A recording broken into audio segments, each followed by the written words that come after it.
Mr. John Kinder. So, Coach, how you doing this evening? I'm doing well, Norm. Thanks for having me. Great to be here. Absolutely electric energy tonight. Great atmosphere. I'm looking forward to a good one. I'm anticipating this to be a great game. And in spite South Park, they look a little smaller in numbers than they did earlier this year, but they're still a team to be on the lookout for. And their main guy has been their quarterback, Noah Willoughby. He's thrown for nearly 1,200 yards. He's got 13 pass touchdowns, so someone to definitely keep an eye on for sure for Jamestown's defense. Yeah, Norman. I'm looking forward to seeing if Jamestown can mix up enough of the run and the pass to keep South Park from being too aggressive on defense and pressuring them. I think also the team who plays all three phases tonight, special teams, offense, defense, is going to come out with the victory. And speaking of all of that, Butera, he's rushed for nearly 800 yards, 10 touchdowns. Jalen Butera, the senior running back, and should South Park be able to neutralize him during the game, Drake's going to have a great game. The starting quarterback, Trey Drake, he's thrown for nearly 700 yards, 6 touchdown passes, but with South Park having a tough defense that they're known for, we may see Drake throwing the ball more than he usually does. But we got the coin toss right here. We're going to see who has won it, and South Park's won the toss. They want the ball, so that's making a statement right there. Usually teams defer these days, but South Park wants the ball first. They want to get on the board right away. Coming into this game, Johnny Boy and Norm, we heard that South Park had some injuries heading down here to Strider today, so they may not be at full strength.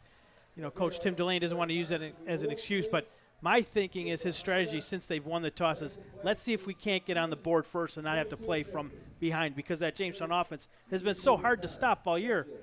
Maybe the strategy is to get that ball first, see if they can drive, get some points on the board early, and play with a lead as opposed to playing from behind.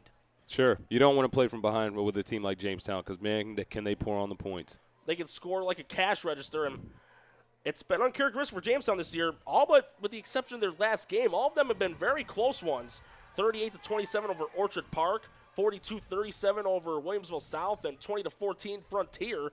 Their last game, a 35-14 victory, and South Park, they're a very tough team, so this is going to be another test here for Jamestown. The year before that, they were blowing teams out of the water, but it's been a tale of two cities between earlier this year and now as we near 2022.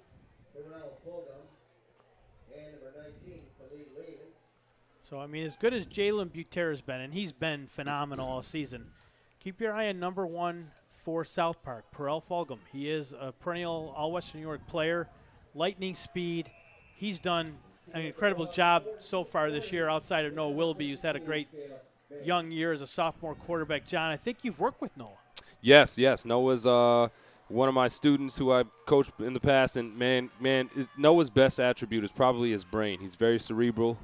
He approaches the game from a laser-sharp focus perspective, and I think that's going to be the difference tonight. If he can hold on to the football, make good decisions with it, not turn the ball over, I think that could be a difference maker tonight. And the opening kickoff, that was returned by Giovanni Pagan.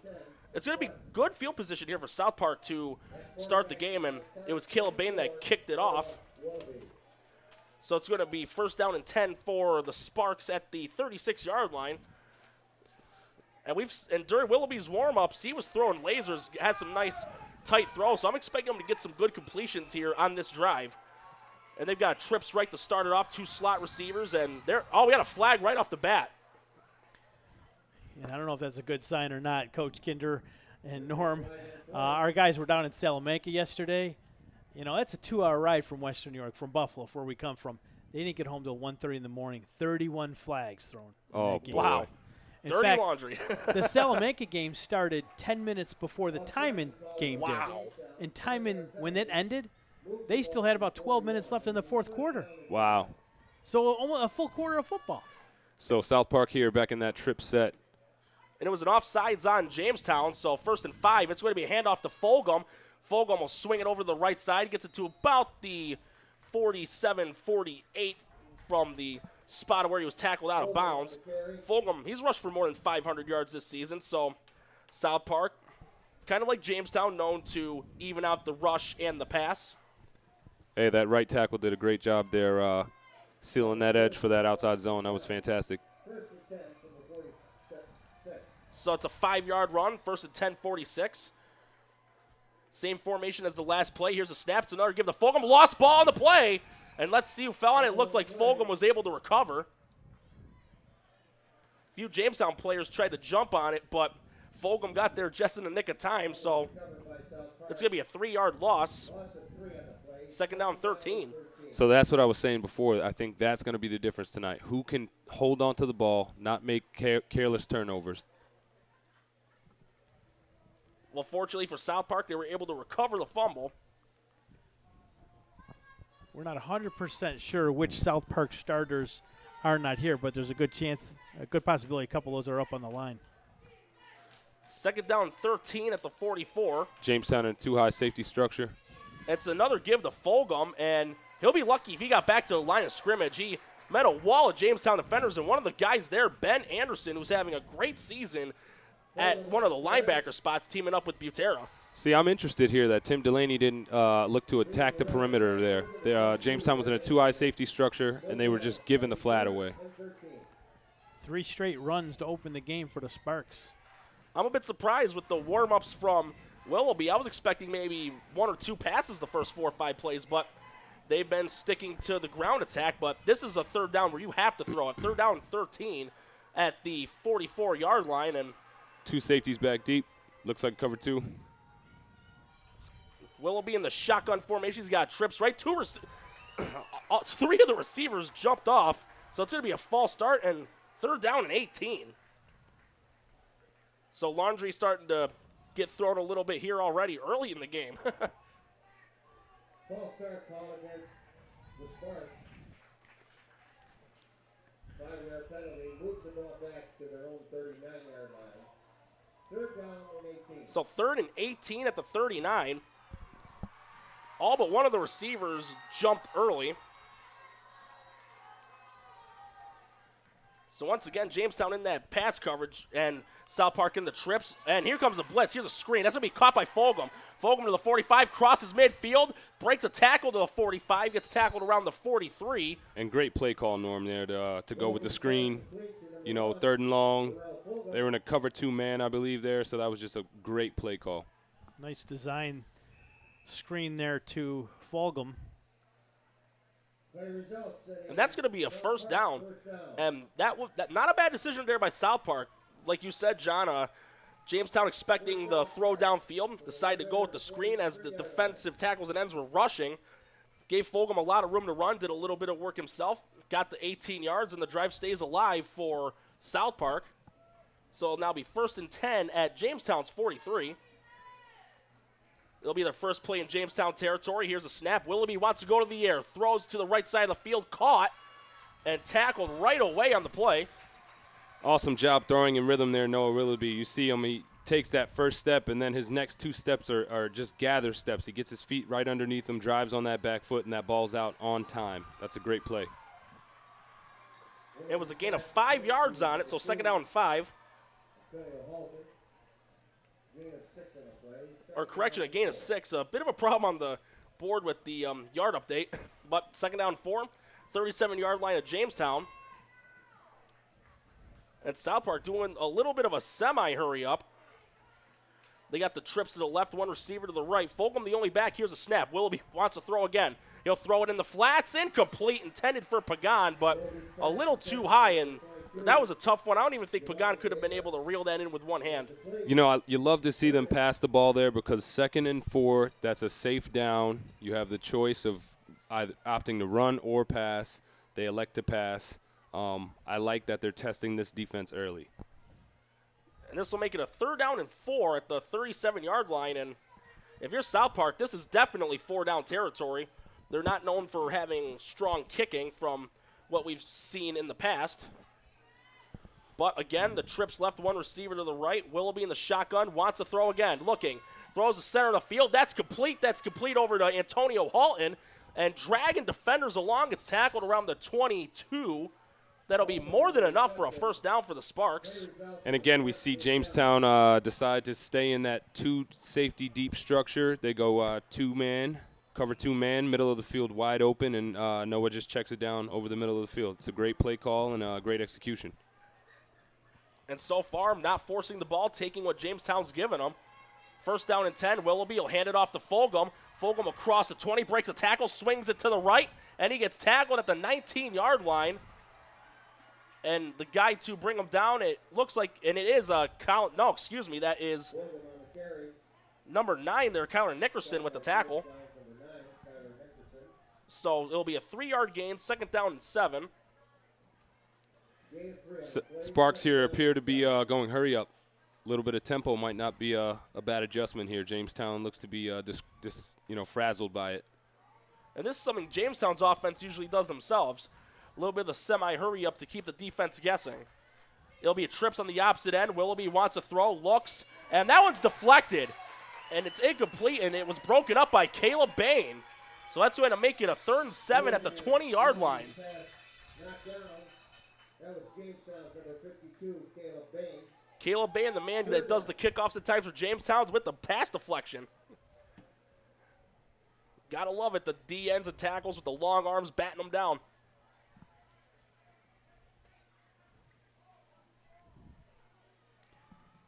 John, you guys had the night off tonight. You guys were scheduled to play Gowanda, and unfortunately for one reason or another, Gowanda unable to honor that commitment, and so you guys got the night off. We got the night off, yeah. More time to spend in film, just watching Fredonia and getting ready for them. 3rd down, 7, 20-yard line. Willoughby takes a snap, looking to throw. Under pressure. No, he gets sacked. And the man to Britt, oh no, the ball was loose, and it got recovered by Polk, but I believe Willoughby's going to be ruled down. The guy to get there was Jarrell Farmer, number 17, and it's going to be 4th down. Big stop there by Jamestown, but South Park will definitely go for it here. Got to anticipate pressure on 3rd down. That's the money down. And that was a loss of 7 yards on the play.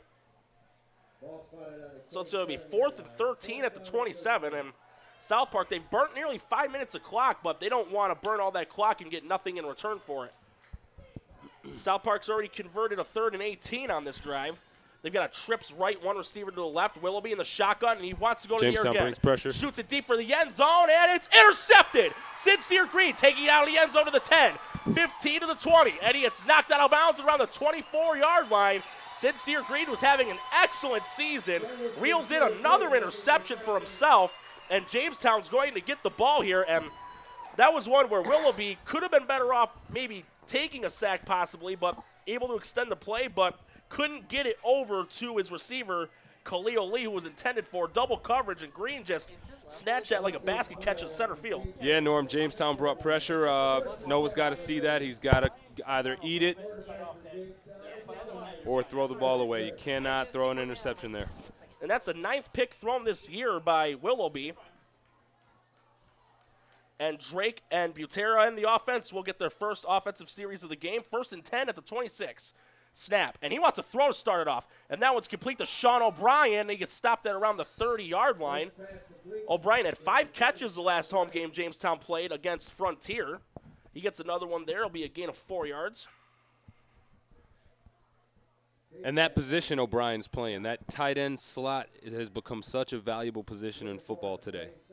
You know, those guys, they get in there on those linebackers and find mismatches and matchups, and they really create problems for defenses. Jamestown in the trip set. It's going to be a fake handoff. Drake looking. He'll take off and run. Gets to the 30, to the 35, 36-yard line. He should have enough for a first down. Drake not known for running the ball a lot himself, but he will if he has to. Showed a lot of toughness on that play to finish, falling forward, lower his shoulder at the end of the play and get the dirty yards. And that is going to be enough for the first down. It is looks like it'll be a gain of 6. Or no, I stand corrected. Another bit of a mix-up on the board there, so it is a first down and 36-yard line, a 6-yard run there by Trey Drake. And they're in the trips left, and Butera the only back, one receiver to the right. And South Park with some rush coming on the way. It's going to be a give to Butera's first carry of the game, and was able to break a couple tackles, but he'll be lucky. He got about a yard, maybe 2 on that run. I'm sure South Park watched a lot of film on Butera. He's the main guy they got stopped tonight. And again, I think the difference maker can be Jamestown creating a good mix of run and pass, keeping South Park just enough on their toes. So gain of 2, 2nd and 8 at their own 38. Here's a snap, and Drake will throw again. Throws, and that's incomplete. It was intended, from my view, to Melendez, but got tipped on the South Park defensive line, so it'll be 3rd down. And we got William Matar on the board, 4:44 left in the first quarter, and score still 0-0, but Jamestown looking to extend their drive here after that Sincere Green interception to stop South Park's. Now 3rd and 10, I'm interested to see if Jamestown will use some cadence here, maybe a hard count to draw them off sides.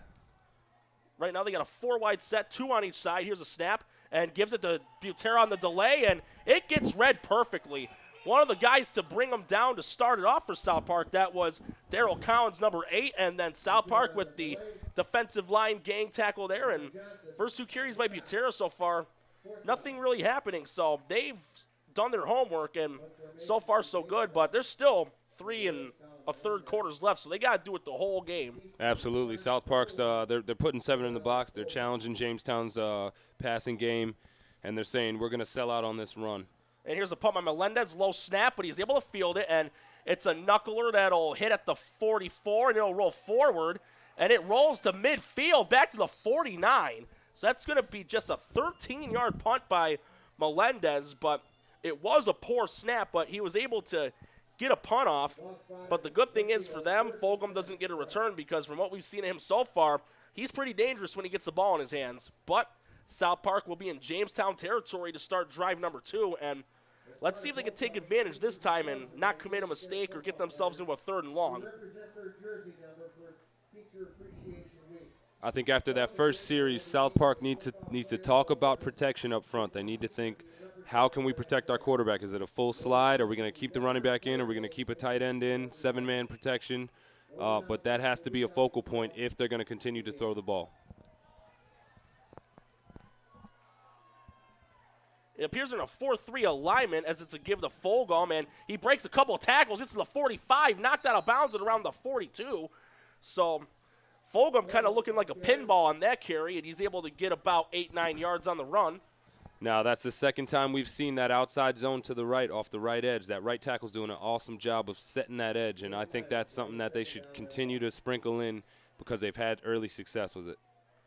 So it'll be a 2nd down and 1. That was a 9-yard run by Perel Fulgham. And this time they're in a 2-back set. 3 receivers, 1 slot. And there's a snap, and it's a give to Fulgham again. He crosses the 40 to the 35, knocked down around the 33-32. And one of the guys to bring him down was Jarrell Farmer. More than enough for a 1st down for South Park.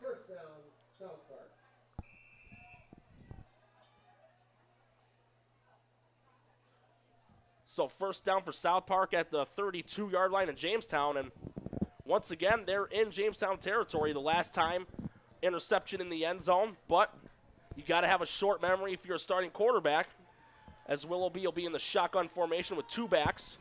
All right, now look to see some pressure where they are at on the field right now. Oh, Fulgham saw a gap, took it, gets to the 25, and knocked down around the 21. That should be enough for a 1st down pending the spot. When you get down in here in the plus red zone and the red zone, expect pressure from the defense to amp up. Wouldn't hurt for Jamestown to maybe try a 4-3 defensive alignment for that. They have had success with it during the season, as it will be a 1st down for the Sparks at the 22-yard line with a smidge over 3 minutes left in the first quarter. And the clock will start rolling again. Willoughby staying in the shotgun formation. He's got 3 receivers. Here's the snap, looking. And he's going to shoot this one for the end zone, and incomplete. There was some contact there by Jamestown, but it was not a catchable ball, so that's probably why the flag was not thrown. Incomplete, 2nd down, 10 to 22. And that was a great job by the offense there, all but the catch to, execute the protection up front. The quarterback, taking a quick drop, throwing the football on time, and just got to connect with the receiver there.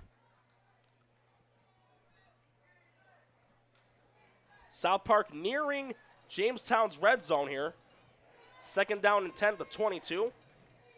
Jamestown with 3 down linemen and 2 edge rushers. It's a give to Fulgham again. Crosses the red zone, makes a man miss on a spin, breaks another tackle, gets to the 15 to the 10, and still going down at the 7-yard line. And Fulgham, from what we see, he's a smaller guy, but he's looking like Marshawn Lynch running the ball, not stopping, going beast mode with that carry. Absolutely. And that's going to be a 1st and goal for South Park. They're inside the 10-yard line. That was a 13-yard run by Perel Fulgham. They've got a chance to draw first blood here. 1st and goal from the 9. And Willoughby's going to stay in the shotgun here. And you got to be thinking at some point, is Willoughby going to pull this ball? We got a whistle. It's going to be another flag. 3rd one thrown in the quarter. We'll see what it is. Both teams have 1 penalty each. It's going to be offsides, or no, excuse me, it's going to be on South Park. Offside penalty against South Park. So it'll be 1st and goal at the 14. It'll be 1st and goal from the 14.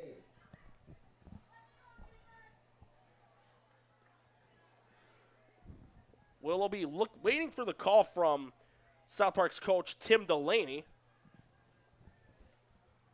We have just hit 2 minutes left in quarter number 1. Score, still bagels, donut holes in the board, 0-0.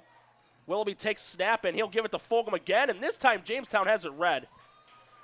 And one of the guys to bring him down was number 57, Camden Blair. Jamestown in their Christmas-looking uniforms, green jerseys with the red numbers. We'll see how long of a run that was. A 3-yard gain, 2nd down and goal at the 11. And what a night here at Strider Field, man. Homecoming. It was an awesome buzz coming in. Caught some traffic. Man, felt like college game day. Oh, and it was also hard to find a parking spot. I was lucky to even get one. Willoughby takes a snap. He'll throw, and incomplete. Tried throwing it to the center of the field, but it was intended for number 7, Amar Polk. A lot of receivers are not really known to run into the middle of the field. That's where the traffic jams are. And when you're catching a ball there, you're going to meet a linebacker that's going to want to crush you. Sure. And they have what's called green grass rule there, Norm. So as you're running that middle kind of crosser route, the drive routes, the shallow crosses through the middle there, green grass rule is, if you see a zone, you shut it down. If you're got a guy playing you in man coverage, you want to keep that route on the move. So it'll be 3rd down and goal at the 11. Again, this will be 2-down territory for South Park. Wouldn't hurt to maybe see them throw a screen again to Fulgham. They did that on a 3rd and 18 and had success, but South Park will call a timeout. We'll take a quick one here ourselves. 1:13 left in the 1st quarter. You're watching this matchup between the Jamestown Red Raiders and South Park Sparks on WY Athletics. Stick around. When it's time to sell your home, start with a visit to howardhanna.com, ranked the #1 real estate site for sellers. A few clicks will show you the sales price you can expect for your home. We can get you the most money in the quickest amount of time because we know where the local buyers are and how to reach them. So if it's time to sell your home, visit howardhanna.com today, and we'll match you with a local Howard Hanna agent to sell your home fast. I love being home. And we're about to resume action here at Strider Field. The score still 0-0, but South Park with another opportunity to get some points on the board. It's 3rd and goal at the 11-yard line, and as I was saying before the timeout, it would not hurt for South Park to maybe try that screen pass again to Perel Fulgham. It worked on that 3rd and 18, got him the 1st down. Maybe you could at least get them half the yardage needed, make it a 4th and short, or get it all the way to the end zone for 6 points. Keep in mind, Coach Delaney has some timeouts under his belt here. He might want to come out, just get lined up, see how Jamestown is aligning, and bang a timeout. Well, they did call a timeout prior to the commercial break. And it's going to remain shotgun formation, and Willoughby wants to throw. Looks, throws it for the end zone, broken up. And that was broken up by Jarrell Farmer, who's having a good quarter so far with a sack and a pass breakup. It's going to be 4th and goal at the 11, and from what we're seeing, Willoughby, he's doing well throwing the ball. It's just the defenders for Jamestown are there on time or just overthrows. The last two in particular, normally I saw, it looked like there was some miscommunication with the receiver. that last play was definitely there was miscommunication there. It's going to be 4th and goal at the 11, and Jamestown indicating a blitz. And here comes the rush. Willoughby looking, and he just gets it away, but it's going to be incomplete. Turnover on downs, and Jamestown stops South Park once again. Turnover on downs, first down for Jamestown, and now they've got a shot to get some points on the board. And the way this is looking, this will be like the days of the leather helmets, a 6-3 score. But even though it's not even a quarter old, but you never know. The offenses could pick up. But so far, South Park, they're getting down the field, but they're shooting themselves in the foot when they're nearing the end zone. And Jamestown's first drive, it went nowhere. It was like Wile E. Coyote running into a brick wall. Sure, you got to respect the Sparks there going for 6, but makes you wonder whether they should have just gone for 3. Jamestown came out in man coverage. The ball's got to be out quick. Noah didn't have the time to run around and make something happen. He needed to get the ball out right now. South Park doesn't really have a strong kicking unit, which is why they didn't go for the 3. They're also a team, when they score a touchdown, they love to go for the 2-point conversion. So I expect Jamestown to maybe try that a time or two should they get some touchdowns on the board here. It's going to be a trips left, one receiver to the right, Butera the back. Drake takes a snap. And it's going to be a give to Butera. He'll cross the 15 to about the 17, 18-yard line pending the spot. So about 6-7 yards there by Butera, who's less than 100 yards shy from reaching 1,000 yards on the season. So it'll be a gain of 7, second down 3 at the 18. And a stoppage of play. One of the linemen for South Park having to tie his shoe. 6-man box for South Park. And an empty backfield.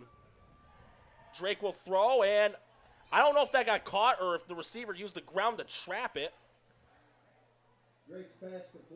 And they're rolling that a catch. From my view, it looked like the receiver there, Bishop Butts, who made the catch. It looked like he used the turf to trap it, but the referees have the better view. We're in the best spot in the house for a game. It is enough for a first down. It was a gain of 5, so 1st and 10 at their own 24. That was a gain of 7 on the play. South Park 2 safeties deep. They're not honoring this slot receiver. Jamestown need to throw a bubble out there. It's a pitch to Butera, and they've got it. He breaks a tackle, and he'll get tackled out of bounds. So it'll be about 2, maybe 3 yards from the view of where he was tackled. We'll have to wait and see the spot. It'll be a 5-yard run, second down and 5. And there's that run-to-pass mixture that we talked about earlier. It's really working for Jamestown. They ought to stick with this and keep their momentum. Using the run to set up the pass. And Jamestown, they're going to go in a trips right, one receiver to the left. And O'Brien in at the slot. Second down and 5 at their own 29. Drake will give it to Butera. He's got a gap. He gets to the 40. Makes a couple men miss. Crosses midfield. 45. Spins away from a defender. Spins away from another. And he crosses the 40 down at around the 38-yard line. 33-yard run there by Butera. And that's how we end the first quarter. Nothing, but Jamestown driving. This matchup between the Jamestown Red Raiders and South Park Sparks is a quarter old. Stay tuned. Does he do car? Forget about it. How about home? Forget about it. Does he get good rates? Forget about it. And you're saying there's no problem too big for this guy? Forget about it.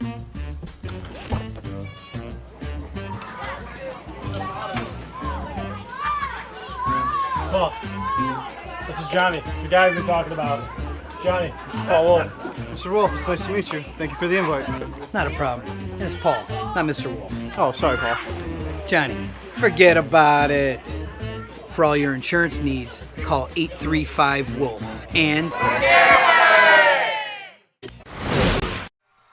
And we're about to start quarter number 2 here at Strider Field. Jamestown's homecoming game as they're playing the South Park Sparks. Jamestown driving. They are at South Park's 39-yard line, but they're going to shift the field around. Score nothing, and that's very uncharacteristic for a Jamestown football game after the end of a first quarter. But they've got a shot to get on the board first, and this will be their first play in South Park territory to start quarter number 2. Yeah, Norm, South Park may want to consider firing some linebackers in there and testing this Jamestown front 5. That was a nice run there by Butera to end quarter number 1. It was a 33-yard gain on the run. And Jamestown's offense gets back onto the field. And they do got a 2-wide stack on the left side. And they're going to have it on both ends. 2 wide stacks, 2 on each end. And Butera the single back. South Park with 3 down linemen and a pass rusher. And it's a fake pass give to Butera. And he will cross the 35. It'll be a gain of roughly 4 yards. It'll be second down 6. Love to see the variety Jamestown is using here with their formations. They came out in the 2x2 set, then they come out in the 2x2 stack set. So second down 7. That was a gain of 3 on the run at the 36. Trips left with 2 slots. Here's the snap, and it's a pitch to Butera, but we got a flag. And it's in the vicinity of false start.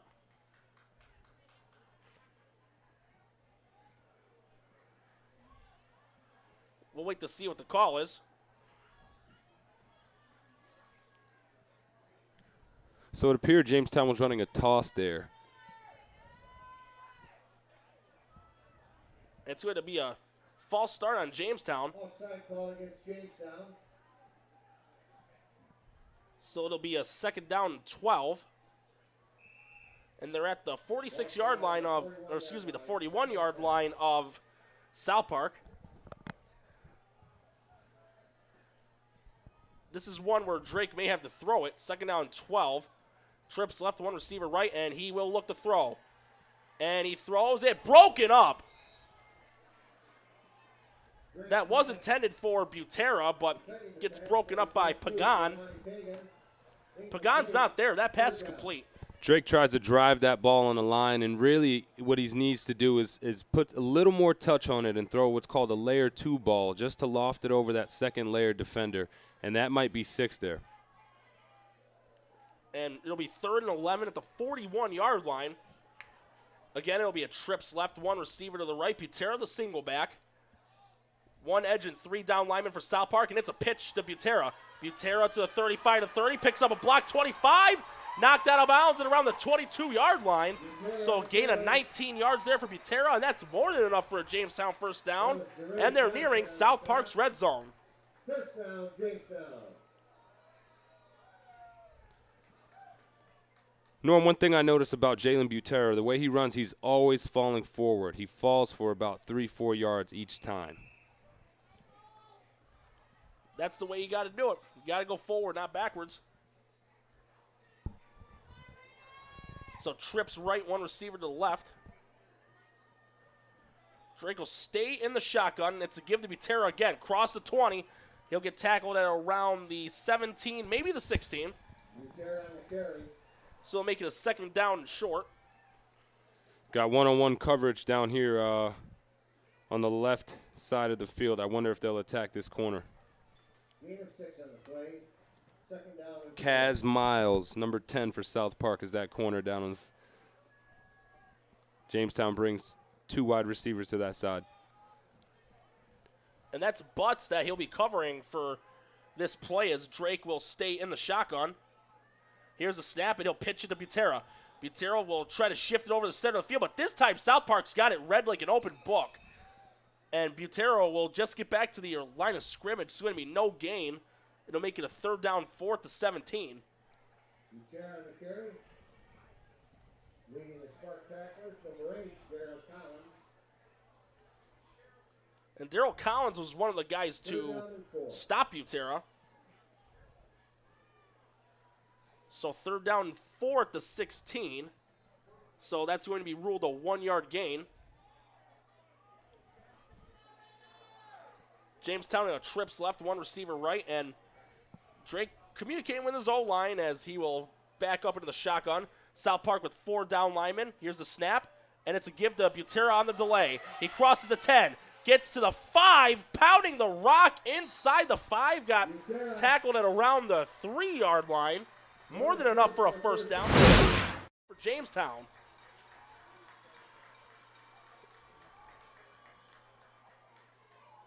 And Jamestown, like South Park, in that semi-hurry up, it'll be a 1st and goal at the 4. So a 12-yard run there by Butera. Drake will stay in the shotgun. And almost looked like nobody was covering Melendez, but they're going to give it to Butera. And he will get into the end zone, I believe. Oh, no, the referees are indicating that Butera's short of the goal line. It'll be 2nd down and goal at the 6-inch line. 2nd and goal. This is usually where they'll have Drake sneak it in. So Jamestown again in a semi-hurry up. Oh, it's going to be a Wildcat formation. And Butera takes a snap, looks, and he will get stopped right away. There's a flag on the play. It is a touchdown, but there is a flag. We'll have to wait and see what this flag's about. I'm wondering if it's maybe an illegal formation because it was set up really quickly, that Wildcat. Reminds me of the days of Ronnie Brown with the Dolphins. And Norm, that touchdown signal came in pretty late. It did. But there's also that flag. I just want to see what this is.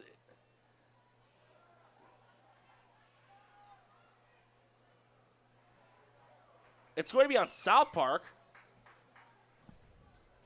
Penalties on South Park.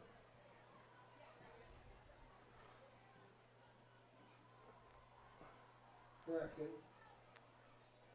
Or wait a minute. It's looks like they're going to have a conference here. I'm not sure unless Langworthy wants that penalty being forced in the kickoff.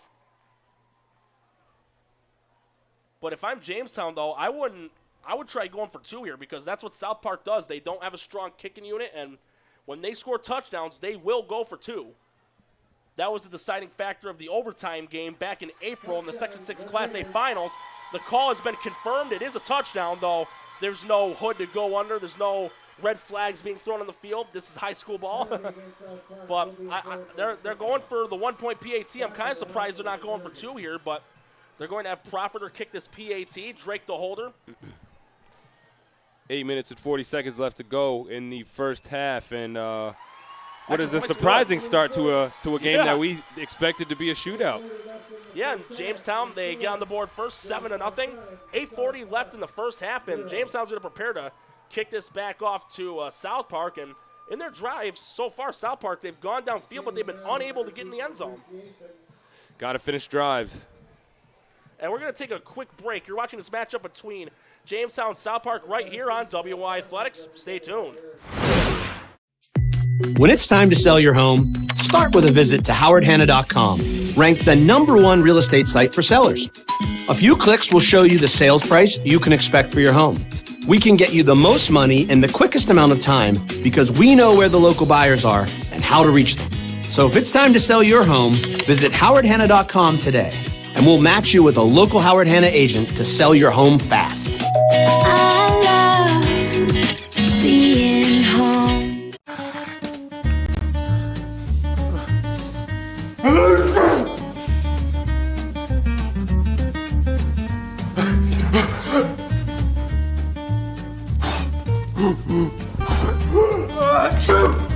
Avoiding care can lead to worse problems. Don't delay care. We're here for you. Western New York Immediate Care provides quick, quality care for non-emergent injuries and illnesses. Go to WNYimmediatecare.com for more information. And the kickoff by Bain goes out of the end zone for a touchback. And to the viewers that just tuned in, Jalen Butera scores a touchdown on the Wildcat formation, his 11th rush touchdown of the season. And so far, a very low-scoring game, 7-0 in favor of Jamestown. And if you're South Park, you've got to get a touchdown on this drive. Because if Jamestown gets a shot to make it a 2-possession game, they are well known to take advantage of that and succeed, and that will just go up even more and more and more. If I know Tim Delaney, these guys are coming out right now. They're going to be methodical. They're going to work their way up the field, and they're not feeling anxious at all. They're not in a rush to score. They're going to pick their shots. And their first 2 drives, they got the Jamestown territory, just didn't get the job done, but they've got to get the job done here. And here's a snap. Willoughby throws to the flats. That's complete. Pass caught by Halton. Halton gets knocked out of bounds at around the 32, 33-yard line. It's enough for a South Park first down. And South Park going with that hurry up like Jamestown. That was Willoughby's first completion since that opening drive. He was 3 for 4 at one point, and heading into this drive, he was 3 of 9. So that snaps a streak of 5 straight incompletions as South Park will do a trips left, one receiver right, takes a snap. It's a give to Fulgham, and Fulgham breaking some tackles, crosses the 40, and gets to about the 42, 43-yard line. So, but there is also a flag on the play. We'll see what it is. It's going to be a chop block on the Sparks, and that's a 15-yard penalty. And that's a costly one, too, because that was a first down run by Fulgham, but that chop block, that knocks it backwards. Got to play smart football. I don't know if that's a full 15 yards in high school. John, are you aware? I'm not sure if that's a full 15 yards. Could be, though. That's 15. Yeah, oh, boy. They're going to be knocked back at their 17-yard line. It almost looks like that arcade game Blitz the League. So it's going to be a second down and a country mile here for the Sparks. First down, South Park. So it's going to be a 1st and 24 at the 18-yard line. So marked from the spot of the fouls, and Willoughby will look to throw. Stays in the pocket, throws center of the field, incomplete. That one was intended for Antonio Halton, and it's going to make it second down and 24. And once again, that center of the field, the traffic jam, but Halton just couldn't bring it in. Yeah, and we're seeing the Sparks offense do a much better job of protecting, though. The offensive line is communicating pre-snap, and what you're seeing them do is settle into this game. They've just got to keep chipping away. This is what they do. They'll pick their shots, and they'll catch some success here. Way too early for them to panic, as this is a second down and 24 at their own 18. And Willoughby looking to throw. He'll throw it in the flats. That one's complete, but tackled right away. The pass was complete to Jeremy Yancey. And it looks like the guy to bring him down was Kyler Nickerson. So it's going to make it a 3rd and 19. That was a gain of 6. And there's a timeout for an injured player. We will take a break ourselves. 7:37 left in the half. Jamestown up 7-0. You're watching this matchup between them and South Park right here on WNY Athletics. At Cairo First Wellness, your health and well-being is our passion. Let us take care of you and your family like one of our own. Cairo First Wellness Center is dedicated to providing patients long-term relief and teaching them how to continue taking care of themselves. With a blend of different techniques, services, and personalized treatment plans, we'll help you find wellness in a way that's right for you. Between chiropractic care, spinal decompression, nutritional counseling, massage therapy, custom orthotics, and more, your relief is in our hands. If twisting, popping, and cracking intimidate you, our Pro Adjuster restores the same range of motion as a physical adjustment would with gentle, repeated tapping. Dr. Mo at Cairo First has been taking care of my back needs for the past 4 years. His staff treats you like family. I've had the traction, I've had the massage done, and every time leave here feeling fresh and brand new. Cairo First Wellness Center. Your health and well-being, our passion. And you're back, bud. Once again, 7:37 left in the first half. You're watching this matchup between the Jamestown Red Raiders and the South Park Sparks on WNY Athletics. Jamestown ahead 7-0, and South Park with a 3rd and 19 at their own 22-yard line, and they need to throw one downfield and not just a swing pass in the flats or a deep ball, but you could also think, like was mentioned earlier, the 3rd and 18, let the defensive rush come for Jamestown, dump it off to Fulgham, and let him do his fancy footwork and get some yardage. Now, keep in mind, earlier we saw a screen pass. You wonder if Tim Delaney will elect to pull that out of the bag of tricks again. It worked on the 3rd and 18, and this one's the 3rd and 19. Right now, if you're South Park, you'll do anything you can to get some momentum. It's only a 7-0 game, as Willoughby will be in the shotgun. He takes a snap, looks, and he'll throw a wide receiver screen. That one's complete to Polk, and Polk will cross the 30, and that's still going to be short of a first down. It'll be a gain of about 8. And if you're South Park, you have to punt this away because if you fail the 4th down, you're giving Jamestown a free pass for a 2-possession lead. On a positive note, Willoughby's passing is starting to come around again. He was hot early, cooled down a little bit in that second drive, but he's completed his last 2 passes. Excuse me, his last three passes he's completed. And in spite of all the rush or whatever, he looks poised when he's in the pocket, even when he has to escape the rush. But it will be Yancey punting the ball, and he should coffin corner this to avoid Butera possibly returning it, because when the ball's in his hands, he is a dangerous one to try to tackle. Here's a snap, put down, and that was nearly blocked. And that's going to go past midfield, bounces to the 40, and that takes a big South Park bounce to the 31, and that's where the ball will die. It gets fielded for South Park by Drayon Johnson, and that's going to be a 38-yard punt and a job well done there by Yancey to avoid a possible return by Butera. It's actually a pretty good punt. It was. Get you some scores from around Western New York. I don't have a bunch here, but I've got some Friday night scores here. Bennett was leading Lancaster 16-0. You know, obviously here Jamestown 7-0. Grand Island leading Star Point 20-0. Another huge Class A matchup. Olean in front of Dunkirk 16-8. Iroquois up on Pioneer 6-0. Akron leading Wilson 7-6, and Maritime was leading Cheektowaga 7-0. And Butera with another carry, but he'll get tackled at around the 33-yard line, so it'll be about just a 2-yard gain. And Collins with the tackle for South Park. Gain of 1 on the play, 2nd down and 9. So it'll be a 1-yard gain for Butera. So 2nd down and 9 here for Jamestown. They've got an opportunity to make this a 2-possession lead. You're seeing South Park creep these safeties down. They're getting a little more comfortable with these testing these Jamestown receivers on the perimeter. And sometimes you have to take risk, and South Park's indicating they're going to blitz here. Drake takes a snap in the empty backfield. Here comes a rush. Throws center of the field, and that's caught. And that got caught there by Butera. Butera caught a touchdown pass on that same play, a 76-yarder the last home game Jamestown had, which was the game-winning touchdown versus Frontier, and it was ruled a catch, a gain of 17 yards on it, and I'm sure the refs were conferring for a moment if Butera actually caught that or if it was another one of those turf trappers. But it's ruled a catch, 1st down for Jamestown, and it's near midfield. South Park with 4 down linemen. It's going to be a give. No, it's a fake. And, Drake escaped the rush, and he's still looking. Roaming outside the pocket, and now South Park's got him.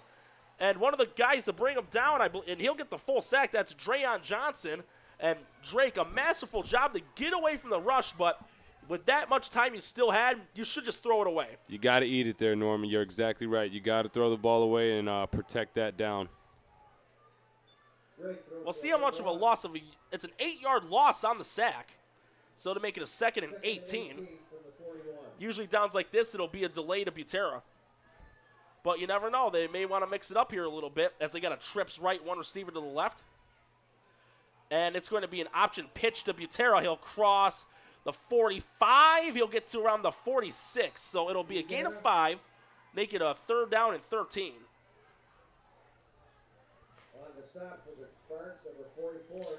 So they marked this. Look, it's going to be a 3rd and 14.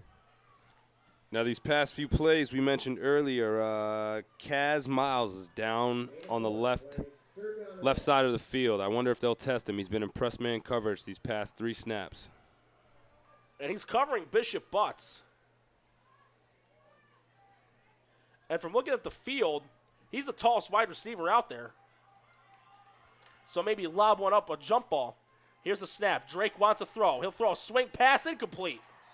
And that was intended for Darius Franey, and it's going to be 4th down, and now it's going to come to the foot of Colin Melendez, and the deep man's going to be Fulgham. And if it goes in his hands and he can get a good return, Big Mo could start swinging South Park's way a little bit. Momentum's going to be huge in this one. And I also think it's going to come down to who can make the big plays. We've seen a few of them, but who can make the most big plays?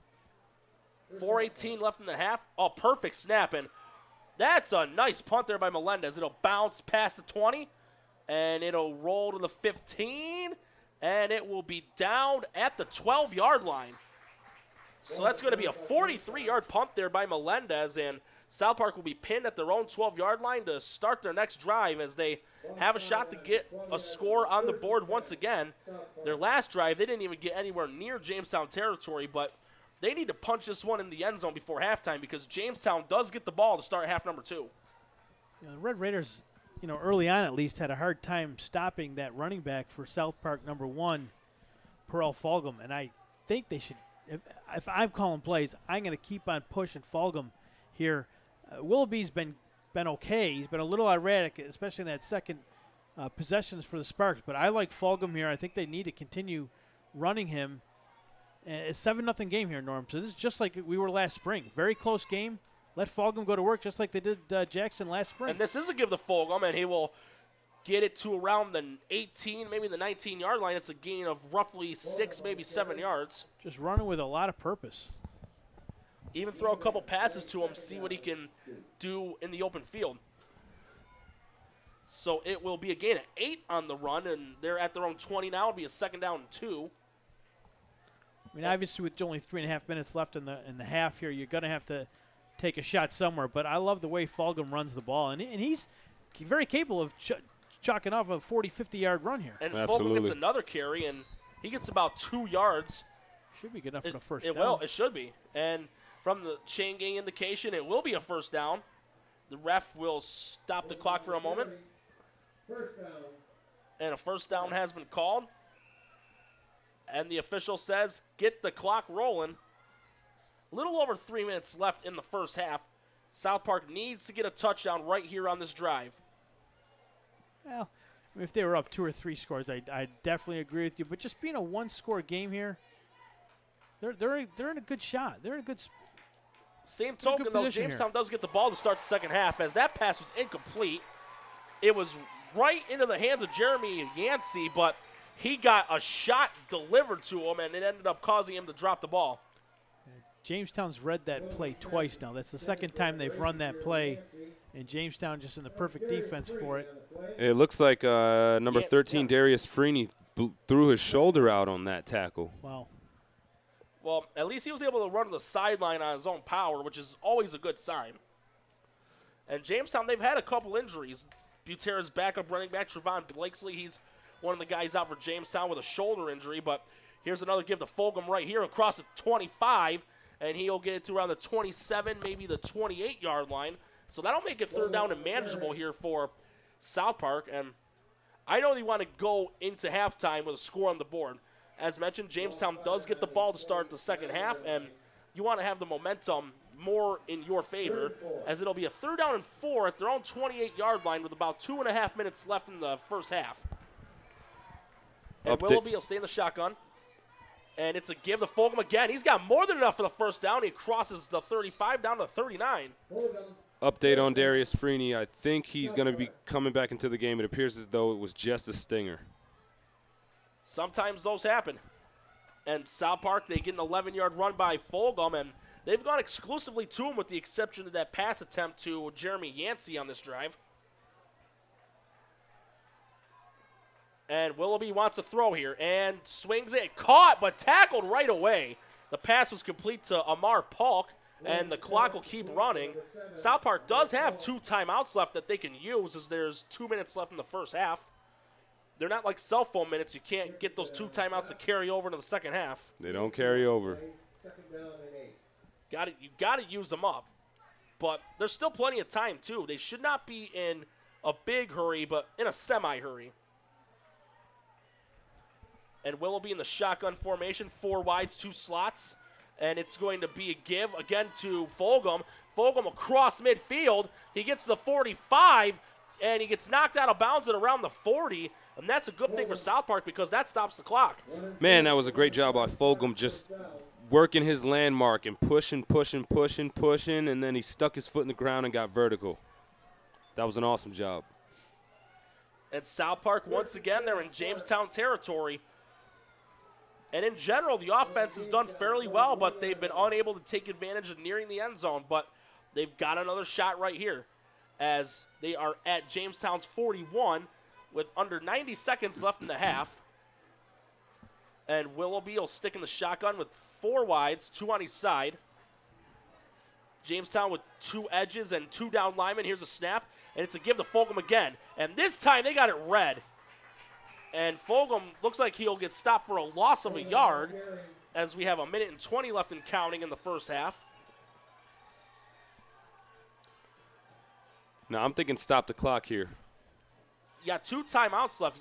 Use one of them. Wouldn't hurt to regroup a little bit, see what you want to do.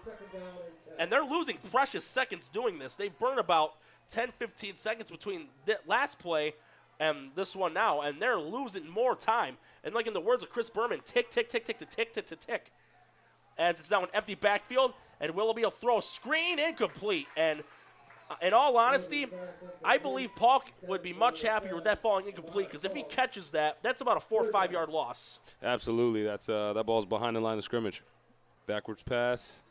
4 yard loss, and then that brings you to 3rd and whatever, but then maybe 10 seconds left on the play clock because they're not calling any timeouts. And that's something I'm questioning. You got 2 left. They're not going to carry over. You're not going to have 5. So get a first down here, use one, scheme it up offensively, get back on the field, get 6 on the board. From what we've seen in the offense, they're capable of doing it. They just haven't fully completed it yet. We're still in half number 1. 48 seconds left in the half. And here's a snap. Willoughby will throw it in the flats, and that's caught by Pagan. Pagan will get tackled at around the 35-yard line. It'll be a gain of 6. Now you got to get up here and spike the ball or burn a timeout. It's 4th down, so they won't be able to spike it. I don't know why South Park's not calling a timeout here.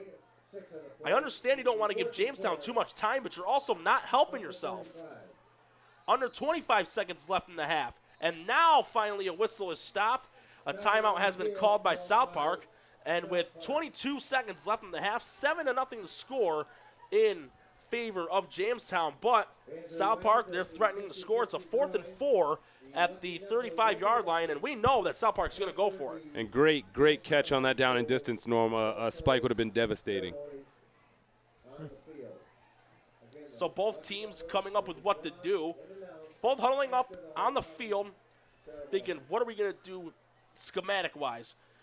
If you're Jamestown, you got to rush, but you also got to pay attention because you never know if Willoughby will just dump off a screen to Fulgham again, because you still got 1 timeout left, and you don't want to force the ball because Willoughby did that in South Park's first drive, and that resulted in a Sincere Green interception.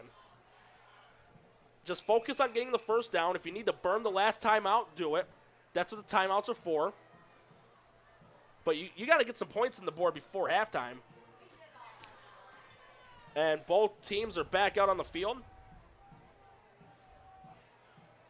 And South Park's going to go 4 wides, 2 slots, 2 receivers on each side.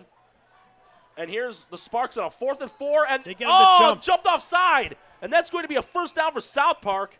And it looked like it was Jarrell Farmer that jumped, tried to anticipate and guess the snap count, but Willoughby with that hard count draws them offside, and that's a big mistake there by Jamestown. That gives South Park the first down, and now they got a chance to do it with a few more downs. It's going to be a first down and 10 at the 30-yard line for South Park. Yeah, Norm, real heady play call there by the Sparks to elect to use that hard count there. Well, it turns out a timeout was called prior to the flag, so this one I would assume has to be by Jamestown. Very fortunate that Jamestown used that timeout because they don't. That's a first down for South Park. What a break for Jamestown there. I'm sure a lot of the fans here for this homecoming game and maybe some of the members of the band that are football fans, a big sigh of relief right there. So we're about to have a take 2 here on 4th and 4 at the 35-yard line. This time, though, Willoughby has to get a snap off because you only get so much time to do the hard count, then you got to snap the ball because you're on a clock. I still like to get that ball in my best player's hands, and that best player for South Park is number 1. Pagan set in motion, 4th and 4 at the 35. Willoughby looking to throw, and that's incomplete. That was intended for Antonio Halton, but 18 seconds left. They'll turn it over on downs, and Jamestown, they do have 2 timeouts left. The question is, though, what's Langworthy going to do? Be wise, take the knee with the momentum. You do get the ball to start second half, or maybe if Butera breaks out a big run, could make it 13-0 possibly, but there is an injured player down the field. We'll take a quick break ourselves. 18 seconds left in the half. Jamestown up 7-0 over South Park. You're watching this matchup right here on WNY Athletics. When it's time to sell your home, start with a visit to howardhanna.com. Ranked the #1 real estate site for sellers. We can get you the most money in the quickest amount of time because we know where the local buyers are and how to reach them. Get started today at howardhanna.com.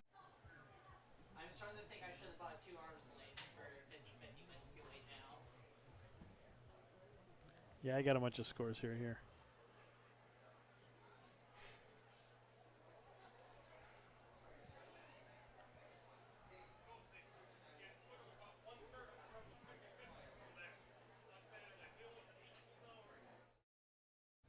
Call 835-WOLF. Remember, you calling the Wolf. That's all you had to say. Call today.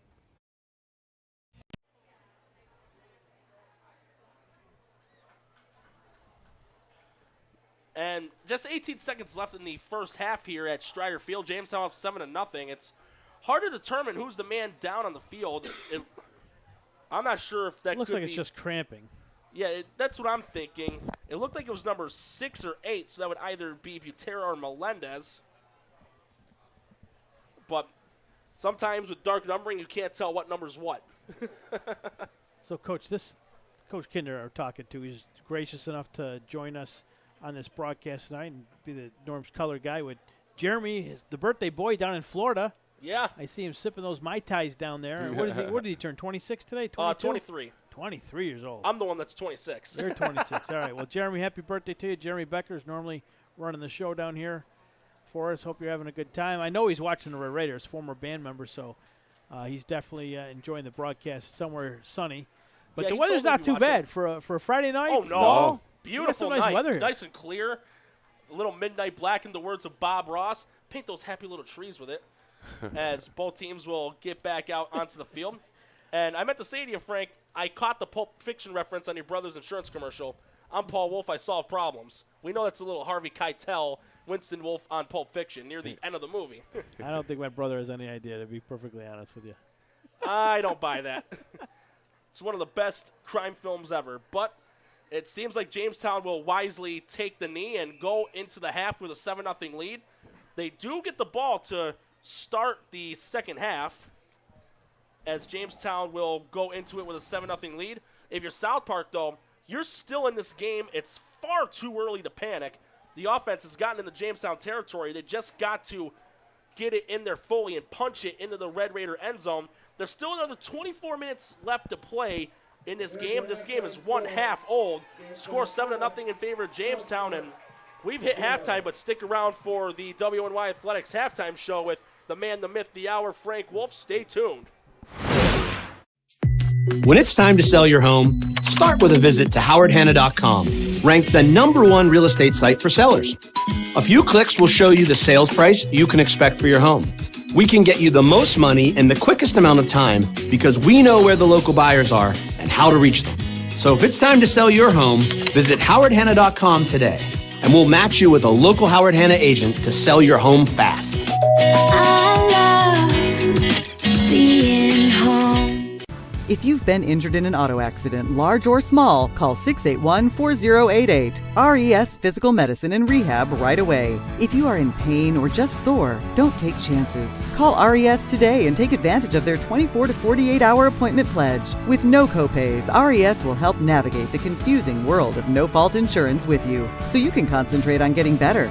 681-4088. RES Physical Medicine and Rehab. The most important call you can make after an auto accident.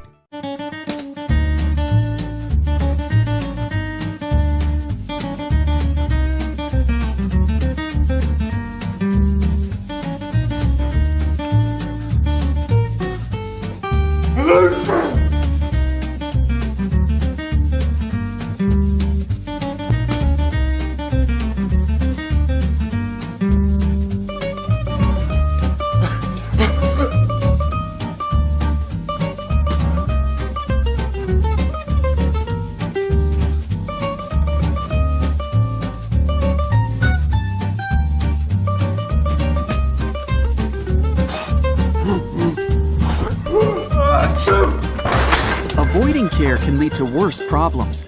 Don't delay care. We're here for you. Western New York Immediate Care provides quick, quality care for non-emergent injuries and illnesses. Go to WNYImmediatecare.com for more information. Does he do car? Forget about it. How about home? Forget about it. Does he get good rates? Forget about it. And you're saying there's no problem too big for this guy? Forget about it.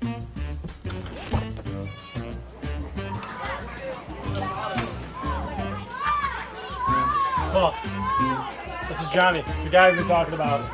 Johnny, this is Paul Wolf. Mr. Wolf, it's nice to meet you. Thank you for the invite. Not a problem. It's Paul, not Mr. Wolf. Oh, sorry, Paul. Johnny, forget about it. For all your insurance needs, call 835-WOLF. And...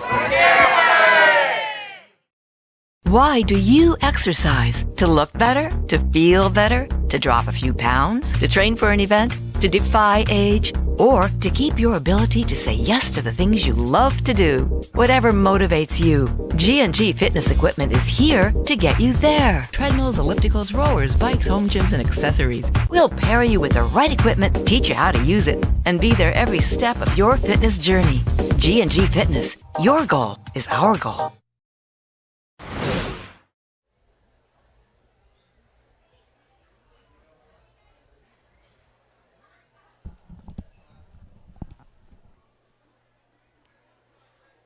Welcome back to the WNY Athletics High School Football Friday Night Lights edition.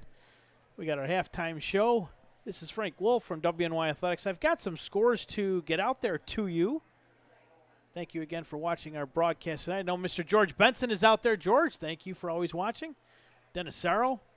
Tom Rapisi's out there somewhere. Tom, good evening to you, sir. Thank you for getting me the scores and updates from around Western New York high school football. You're watching this Jamestown South Park game. It's 7-0 Jamestown. And I think if you're South Park, you'd probably take that. If you were going to the halftime with the way Jamestown has been going this year, only to be down 7-0 at the half, that's a win in my book, if you ask me. South Park is this is pretty much right where they were last year, last spring, if you remember, when the Sparks came down here for the Class A championships. It was like a one-score game, and the South Park was in it. Jamestown was up, but you never really thought that Jamestown was that far ahead, and that's why South Park was able to hang in there and eventually win that game and the Class A championship. So they're in the game right now, and Jamestown has had a hard time stopping Pearl Fulgham on the ground. Noah Willoughby hasn't been excellent tonight, but he hasn't been too bad. I mean, he's hitting his targets. They were a little off earlier with route running and things of that nature, and you expect that with a young quarterback. But Noah's played pretty well. He's not the reason they're trailing 7-0. Absolutely not the reason. Jamestown has just come up big on fourth down. On South Park's second possession, they did go for it on fourth down, turnover on downs. They punted on their third possession and turned it over again on that last possession before the half. A couple of nice runs there by Pearl Fulgham, and that seems to be the biggest trouble for Jamestown, is stopping that run. I would expect Coach Tim Delaney and his staff to continue pounding the ball on the ground for the Sparks. Jamestown, they've been pretty good through the air. Trey Drake has done pretty well passing the ball today, and Butera has been okay. He hasn't really taken off. No 20-plus yard runs like you've been seeing week after week. But Jalen Butera doing a decent job with the rock, and Drake getting some time to throw. When he's had time to throw, he's been able to find open targets. But right now it's only a 7-0 lead for the Red Raiders. The marching band's on the field for some halftime festivities. Let's get some scores from around Western New York. And if you don't hear a score from me, it's because it has not been reported. Iroquois, I show a 6-0 score, 6-0 lead over Pioneer. Olean leads Dunkirk 16-14. Where are my other scores? Lancaster trailing Bennett 24-0 in that big Class AA matchup today. Bennett up on Lancaster 24-0. We have no scores reported from Eden North Collins as they're taking on Springville. No score from the Cassadaga Valley Allegheny Limestone game, and no score reported from Cat Little Valley taking on Ellicottville. No score from Portville Randolph just yet. And I don't have a score from West Seneca East and East Aurora. No score from Hutch Tech Orchard Park. If you're out there, get us some scores. Tag us in a tweet at Wolf3328 or at WNY Athletics. Still looking for a score from McKinley and Kenmore East, a score from Niagara Falls and Williamsville North. In Clarence, in a non-class, non-league matchup, they lead Kenmore West 14-12. No score from Niagara Wheatfield Lockport. Grand Island, 31-0 lead on Starpoint. They're at home tonight on the island. Big Class A South matchup. Grand Island in front, 31-0. And of course here it's Jamestown up 7-0 on South Park. Amherst leading Frontier 14-7. Amherst looking for their first win of the season. And earlier in the season, Frontier looked almost unbeatable. The Tigers up 14-7 on the Falcons. Will South up 16-6 on Hamburg at the half. Will South playing excellent football right now. Had a big win last Thursday over South Park. And they're beating Hamburg 16-6 for the second week in a row. Hamburg trailing at the half. Remember, last week they were trailing in Amherst, only to come back and win in the fourth quarter. Do they have second half heroics today? We'll have to wait and see. Williams South leading Hamburg 16-6. West Seneca West up on Williamsville East 14-6. No score out of Roy Hart, Barker, Lindenville, and Burgard. Maritime leading Cheektowaga 8-7. 8-7 in that game. Maritime's been put up over 100 points the last 2 weeks. They have a 1-point lead there against Cheektowaga. Olean again up on Dunkirk 16-14. Down in Husky Nation, no score from the Cardinal O'Hara Chautauqua Lake Thunderbirds game. In Iroquois, as I mentioned earlier, 6-0 over Pioneer. Akron 21, Wilson 12. That's your Friday night scoreboard. Thursday night we had 3 games. 2 games. Southwestern Gowanda Pine Valley didn't happen due to the whole Gowanda was healthy enough to field the team. So Southwestern gets the win by forfeit there. Timon, Monsignor Martin team, gets a 26-14 win over Silver Creek, their first win of the year. In Fredonia, statement win last night for the Hillbillies, 42-19 over Salamanca. You're watching South Park and Jamestown from Strider Field. We're going to take another commercial break. We'll be back in just a few moments, folks. You're watching on the WNY Athletics Network. When it's time to sell your home, start with a visit to howardhanna.com, ranked the #1 real estate site for sellers. A few clicks will show you the sales price you can expect for your home. We can get you the most money in the quickest amount of time because we know where the local buyers are and how to reach them. So if it's time to sell your home, visit howardhanna.com today, and we'll match you with a local Howard Hanna agent to sell your home fast. I love being home. If you've been injured in an auto accident, large or small, call 681-4088. RES Physical Medicine and Rehab right away. If you are in pain or just sore, don't take chances. Call RES today and take advantage of their 24 to 48-hour appointment pledge. With no copays, RES will help navigate the confusing world of no-fault insurance with you, so you can concentrate on getting better. 681-4088. RES Physical Medicine and Rehab. The most important call you can make after an auto accident.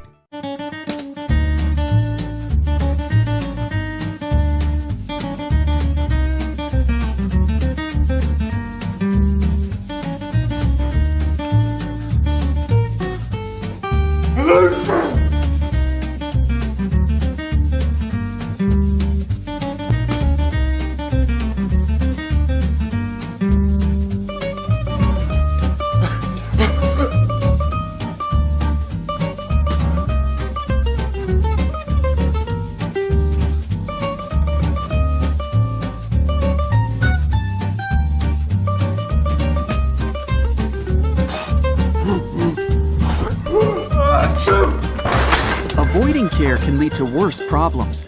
Don't delay care. We're here for you. Western New York Immediate Care provides quick, quality care for non-emergent injuries and illnesses. Go to WNYImmediatecare.com for more information. 300 Level Media is a locally owned and operated, multi-purpose media company right here in Western New York. You'll find us everywhere, covering the Bills, Sabres, Buttes, Bisons, Big Four basketball, local college sports, and much more. Our staff offers a variety of media services, from video production, live event coverage, audio broadcasts, professional voiceovers, camera operation, and videography. Visit www.300levelmedia.com or give us a call at 716-427-2600.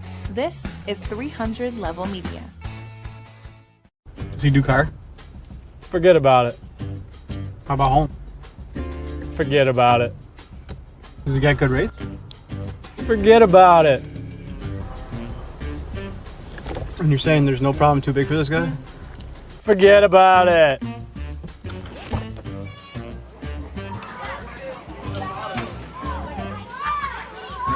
Paul, this is Johnny, the guy we've been talking about. Johnny, Paul Wolf. Mr. Wolf, it's nice to meet you. Thank you for the invite. Not a problem. It's Paul, not Mr. Wolf. Oh, sorry, Paul. Johnny, forget about it. For all your insurance needs, call 835-WOLF. And Why do you exercise? To look better? To feel better? To drop a few pounds? To train for an event? To defy age? Or to keep your ability to say yes to the things you love to do? Whatever motivates you, G&G Fitness Equipment is here to get you there. Treadmills, ellipticals, rowers, bikes, home gyms, and accessories. We'll pair you with the right equipment, teach you how to use it, and be there every step of your fitness journey. G&G Fitness. Your goal is our goal. Logistics Plus is a global transportation provider headquartered in Erie, PA, with locations worldwide, including right here in Western New York. Logistics Plus is consistently recognized as a fast-growing transportation and logistics company, great supply chain partner, top freight broker, leading project cargo manager, and a great place to work. With a strong passion for excellence, our 500-plus employees put the plus in logistics. Call our Buffalo office today for an efficient, personal approach for all of your transportation needs. To me, it doesn't matter the color. They're all good. We do have a winner. We're waiting for the lucky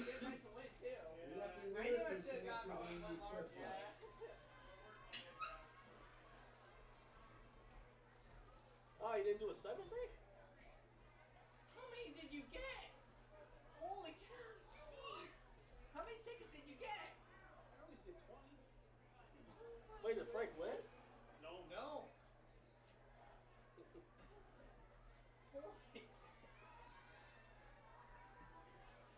I hardly ever play those things because I know I'm not going to win, so.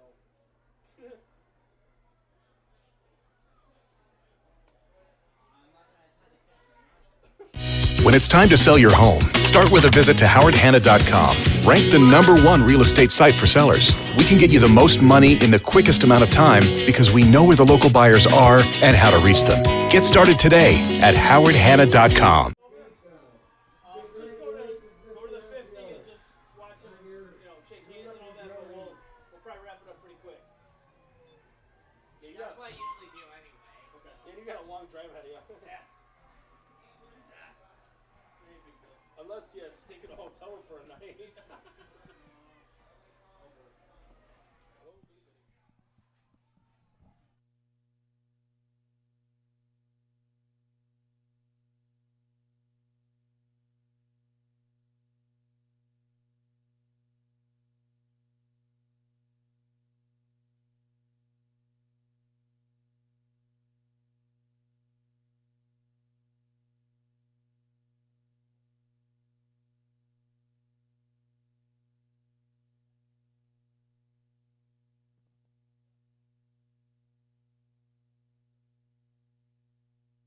Division 1 game as they visit the Hamburg Bulldogs. Welcome back to Strider Field in Jamestown, New York. This is Frank Wolf, WNY Athletics. I'm here with Norm Rodriguez and Coach John Kinder from Southwestern. John with a rare night off on a Friday. Normally he's coaching, yelling, screaming at somebody on the sideline, getting a quarterback warmed up. But look at you working with us too. Yeah, man, I love it. How we get so lucky? I love this atmosphere. This is honestly probably the next best thing, outside of coaching from, playing out there on the field. I miss these nights. But if you're South Park, feed Fulgham. And if you're Jamestown right now, I think you continue to work the mixed bag, but you take some more calculated shots down the field. I think they need to test South Park's corners on the outside. So you're seeing what I'm seeing. Jamestown's had a hard time stopping Fulgham. I mean, other than 2 runs, everything's been positive yardage. 2 yards, 5 yards, and then a couple of 10-plus. Willoughby has struggled last week a little bit, which often a young quarterback will do, playing in a big game. He's never been down to Jamestown before. This is a big atmosphere. You know, look at these stands. I mean, you guys went down a couple times during that break. These the stands are packed. Oh, yeah. You know, so you got a young quarterback on there, still feeling himself out. But I like the rhythm he gets himself into. I like the footwork, John. He looks like he can play the position. Sure. And we saw him in warm-ups, Norm. He was tossing things He was 30, throwing 40 lasers. yards. Sure. Yeah, so I don't know if they'll get back into that passing game right now, but with what Fulgham's been able to do with them, I don't know why they would want to get away from that. Sure. And you mentioned with Noah, like, you know, that rhythm that he gets into. Like I stated at the beginning of the game, he has a very, very mature pre-snap process. I think he's ahead of his years where he is cerebrally. As far as playing the position goes, you know, he's breaking things down. He is reading defense out there. So it could be an issue where the game is moving a little bit too fast for him right now, and his feet and his eyes aren't yet at the same speed and rate as his brain is. That makes a lot of sense. Now with Drake, they've got a nice mix of pass run here. You know, they're not dedicating anything to Butera here on the run. In fact, the last 2 possessions they've had, it's a nice mix of pass and run. Do you expect Drake to take more shots downfield in this half with that 7-0 lead? And it's almost like they're playing from behind because literally you go back 4 or 5 months, this game is exactly where we were. South Park's still in it, close. It's a one-possession game. Sure. I think you continue to work your workhorse, which is Jalen Butera. You know, give him his carries. And instead of the stretches and the tosses, outside zones, I'd like to see them use him interior a little bit more in between the tackles and really just beat up this South Park front four. And that way that'll open things up on the outside for Trey Drake to pick his shots down the field. And speaking of that, Jamestown, they do get the ball to start second half. So Jamestown does get the ball, Norm, as you alluded to. The Red Raiders, 7-0. They are in front on the Class A South division standings there. Why don't we just take a look at that real quick before we welcome you back. In Double A tonight, Lancaster taking on Bennett at home. Lancaster comes in at 4-0. They're trailing Bennett by 3 touchdowns right now in a field goal. It's 24-0 Bennett. Clarence in a non-leaguer tonight, no big thing. Orchard Park, another non-leaguer. Or maybe they might be taking on Hutch Tech tonight, but either way, they should move to 3-2. Will North in a battle. Over in A North, Grand Island all over Star Point. That A North matchup that we were talking about all week long, Grand Island and Star Point, 2 teams that came in 2-0 in league play. And Grand Island's up 31-0 at Star Point at halftime. You know, Sweet Home and North Tonawanda go at it tomorrow in A North, and in A South. This is where it's at. Hamburg at 3-0, Jamestown 3-0. And Hamburg is trailing Amherst right now 14-7, I believe. Amherst hasn't won a game yet. Last week, Hamburg was trailing at the half. Wow, a few surprises tonight. So, Hamburg is trailing. Who are they? They're losing to. They're not losing to Amherst. Amherst is up. I know that. I got to see. Amherst is beating Frontier right now. But Norm, we got to get ready for the second half. Take us in there, buddy. And speaking of that, Yancey will be prepared to kick it off, and Farini and Butera are the deep men, as this one's going to be popped over to the right side of the field and field at the 25 at Sincere Green. And he'll take it to about the 35-yard line, tried to do that little Walter Payton hop skip, but wasn't able to get a boatload of yardage on that. But decent field position for Jamestown, and it's going to be 1st and 10 at the 35-yard line, and they've got that opportunity to make that a 2-possession game. And the way South Park's offense has been, not getting it done in the end zone, it could also be an indication of it could be enough for Jamestown, but it's still one other half to play, so Jamestown's offense will get back onto the field. And as you mentioned, Coach, the main focus should be that homecoming king, Jalen Butera. And they're going to have a 2-back set here as Drake will stick to the shotgun. He's got 3 receivers. Here's a snap, and it's a give to Butera. He will cross the 40 and gets tackled at around the 41-yard line. Inside the tackles. And that was Saquon Bland with the tackle. You called Sincere Green's name earlier, Norm. He had a big interception in that first half. Yes, South Park did. Driving, threatening to score, and there was Sincere Green to take that scoring opportunity away from the Sparks. But they were going in. That was a gain of 7 there by Butera, so it'll make it a 2nd down and 3. And here's a snap, and it's another give to Butera. And trying to cut it to the outside, but gets nowhere. And the main guy to bring him down for South Park was Malik Laporte. It's going to be just shy of the first down marker. I believe it's going to be 3rd and 1.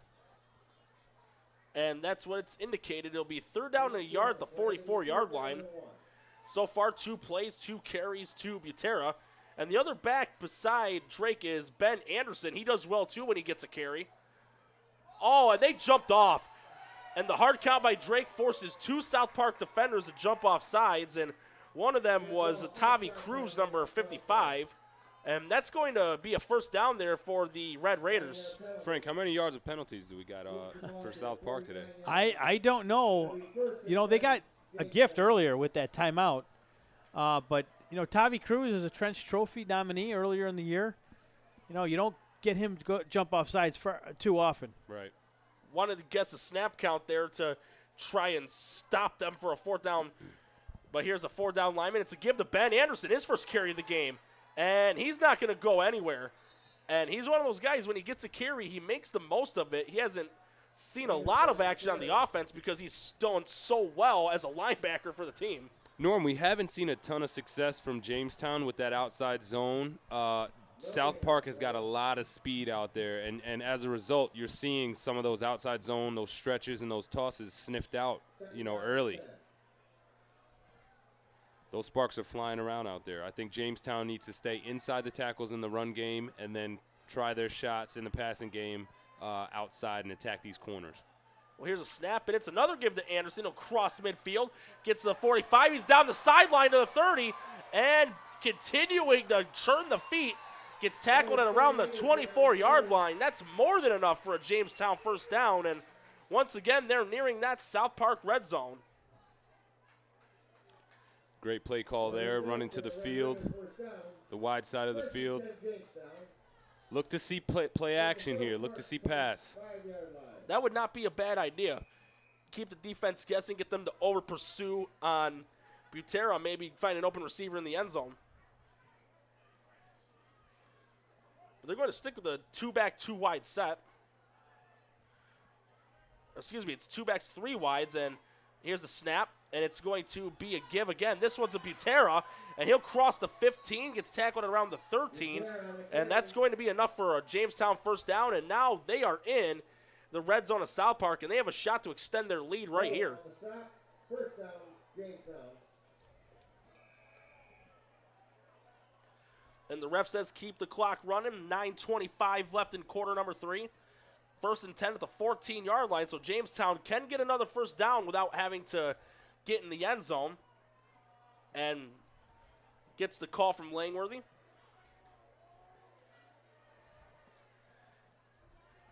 Yeah, Jamestown this drive, they've been in that 2-back pistol formation, as this will be a give to Anderson. Anderson cuts to the 10 to the 5, and he'll be tackled just inside the 2-yard line. So another carry by Anderson, and it'll be a first down and goal. So 3 straight plays equal 3 first downs. Now what you're seeing here is Jamestown is attacking the teeth, just the heart of South Park's defense, and they're going right up the gut, and they're finding success with it. And this time we won't see the Wildcat a la Butera. It'll remain the 2-back pistol as Drake takes a snap, and he'll give it to Anderson and breaks a tackle, and I don't think he got in from my view. No, and the referee calls it 2nd and goal. May have even lost a yard, Norm. It'll be a 2nd and goal at the 1. Can South Park get a goal line stand? He was hit behind the line of scrimmage and worked his way back to the 1-yard line, but I thought he might have even lost a yard. 2nd and goal, and this is the Wildcat, and Butera's in the end zone, and it's going to be a touchdown, and now it's a 2-possession lead for the Red Raiders, 13-0, 8:14 left in the 3rd quarter, and they're going to send Profiter out for the extra point. And oddly enough, that is the exact same spot on the field where Jamestown lost last year in the that championship game. Yes, it was, and it was Keith Jackson taking a Wildcat snap for a game-winning 2-point conversion in overtime. But South Park's going to rush it. Here's the snap, put down, and that nearly got blocked, but it still goes through anyway. But that's going to be an offsides, though, on South Park. They were they were really jumpy on the line. They had a bull rush attack for the extra point, but it still goes through regardless.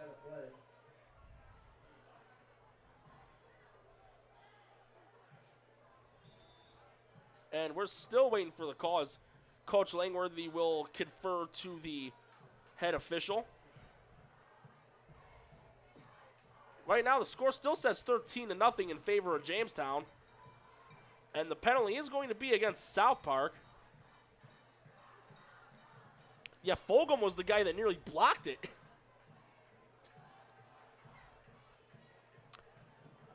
Are we sure that penalty's on South Park?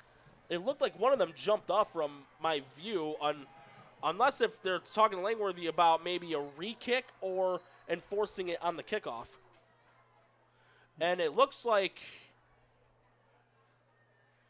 it will be an offsides on South Park, and Offside penalty on South Park. We'll move the ball half the distance to the goal line. They'll get moved half the distance to the goal, and they will re-kick it. So I would guess that extra point by Profiter, the first one was no good. Because if it was good, they would have declined it. Less of a rush this time by South Park coming. Here's a snap put down, kick, and that one does go through. 14-0 in favor of Jamestown. 8:14 left in the third. You're watching this matchup between the Jamestown Red Raiders and the South Park Sparks right here on WNY Athletics. Stick around.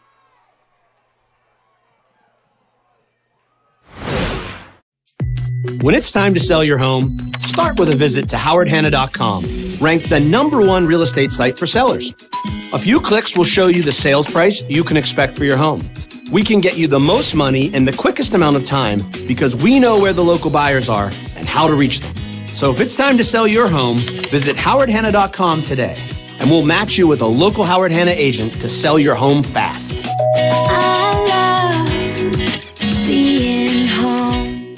If you've been injured in an auto accident, large or small, call 681-4088. RES Physical Medicine and Rehab right away. If you are in pain or just sore, don't take chances. Call RES today and take advantage of their 24 to 48-hour appointment pledge. With no copays, RES will help navigate the confusing world of no-fault insurance with you, so you can concentrate on getting better. 681-4088. RES Physical. And we're about to get back into the action here at Strider Field as Caleb Bain will kick it off here for Jamestown. And one of the deep men for South Park is Perel Fulgham. So if it goes in his hands, we could see a good return here. But here comes the kick. It'll go to the right side of the field, and that gets fielded there by by number 27, Rivera, as he'll swing it over to the right side to the 30, 35 to the 40. And he ran into a Jamestown defender, and he nearly broke that one loose. One cut to the center of the field. He could have gone to the house. Big plays in the special teams game. I'm telling you, these are the type of plays that can make a difference. Now, that's a momentum swing right there. Hopefully South Park can look to capitalize on that and build the drive and put some points on the board. And this will be their first drive of the second half, and still too early for South Park to panic. They are capable of coming back from a 14-point deficit. And in the first half, to viewers and watchers that are just tuning into this game, they had opportunities to get on the board. They were getting deep into Jamestown's end of the field, but they just couldn't get it done. A failed fourth down, an interception in the end zone. But it's a new half here as Willoughby will be in the shotgun. He's got a trips to the left and two slots as we have a stoppage. A timeout called by Jamestown. A very interesting way to start the second half, and we're going to take a quick break. Once again, 14-0, 8:04 left in the third quarter. You're watching this matchup between Jamestown and South Park on WNY Athletics. At Cairo First Wellness, your health and well-being is our passion. Let us take care of you and your family like one of our own. Cairo First Wellness Center is dedicated to providing patients long-term relief and teaching them how to continue taking care of themselves. With a blend of different techniques, services, and personalized treatment plans, we'll help you find wellness in a way that's right for you. Between chiropractic care, spinal decompression, nutritional counseling, massage therapy, custom orthotics, and more, your relief is in our hands. If twisting, popping, and cracking intimidate you, our Pro Adjuster restores the same range of motion as a physical adjustment would with gentle, repeated tapping. Dr. Mo at Cairo First has been taking care of my back needs for the past 4 years. His staff treats you like family. I've had the traction, I've had the massage done, and every time leave here feeling fresh and brand new. Cairo First Wellness Center. And here comes a snap, and it's a give to Fulgham. He'll shoot it over to the left side of the field, and he'll get to midfield, and we got a flag on the play. It was at the spot where the tackle was committed, so you wonder if it could possibly be a face mask or a possible helmet-to-helmet hit, but we won't know until the referee indicates it. It's going to be a holding on South Park. That's an unusual spot where the flag was thrown for that, unless if it was on a receiver. Sure was. I also thought that flag came in a little bit late. And that's another costly mistake there by South Park, and that was a good run there by Fulgham. That was an 8-yard run that's going to be – it's only going to be a 3-yard penalty because it's a spot foul, so it'll just be a first down and 13 at the 39. And if you notice, there's subtle tendencies. So South Park came out in that tight trip set there, so that outermost wide receiver, his split was way in. That said something about that play. They got two wides on each side, and Willoughby will go to the air. He'll throw a wheel route, and that one is complete over there to Halton. He'll cross midfield, breaks a couple tackles, gets brought down and knocked out of bounds at around the 48, so it'll be about a gain of 9 yards. But Willoughby taking what Jamestown's defense has given him, throwing that wheel pass in the flats, got some good yardage out of it. Absolutely, the dink and dunk. And it'll make it a second down and about 4 as Willoughby gets the play call from Delaney.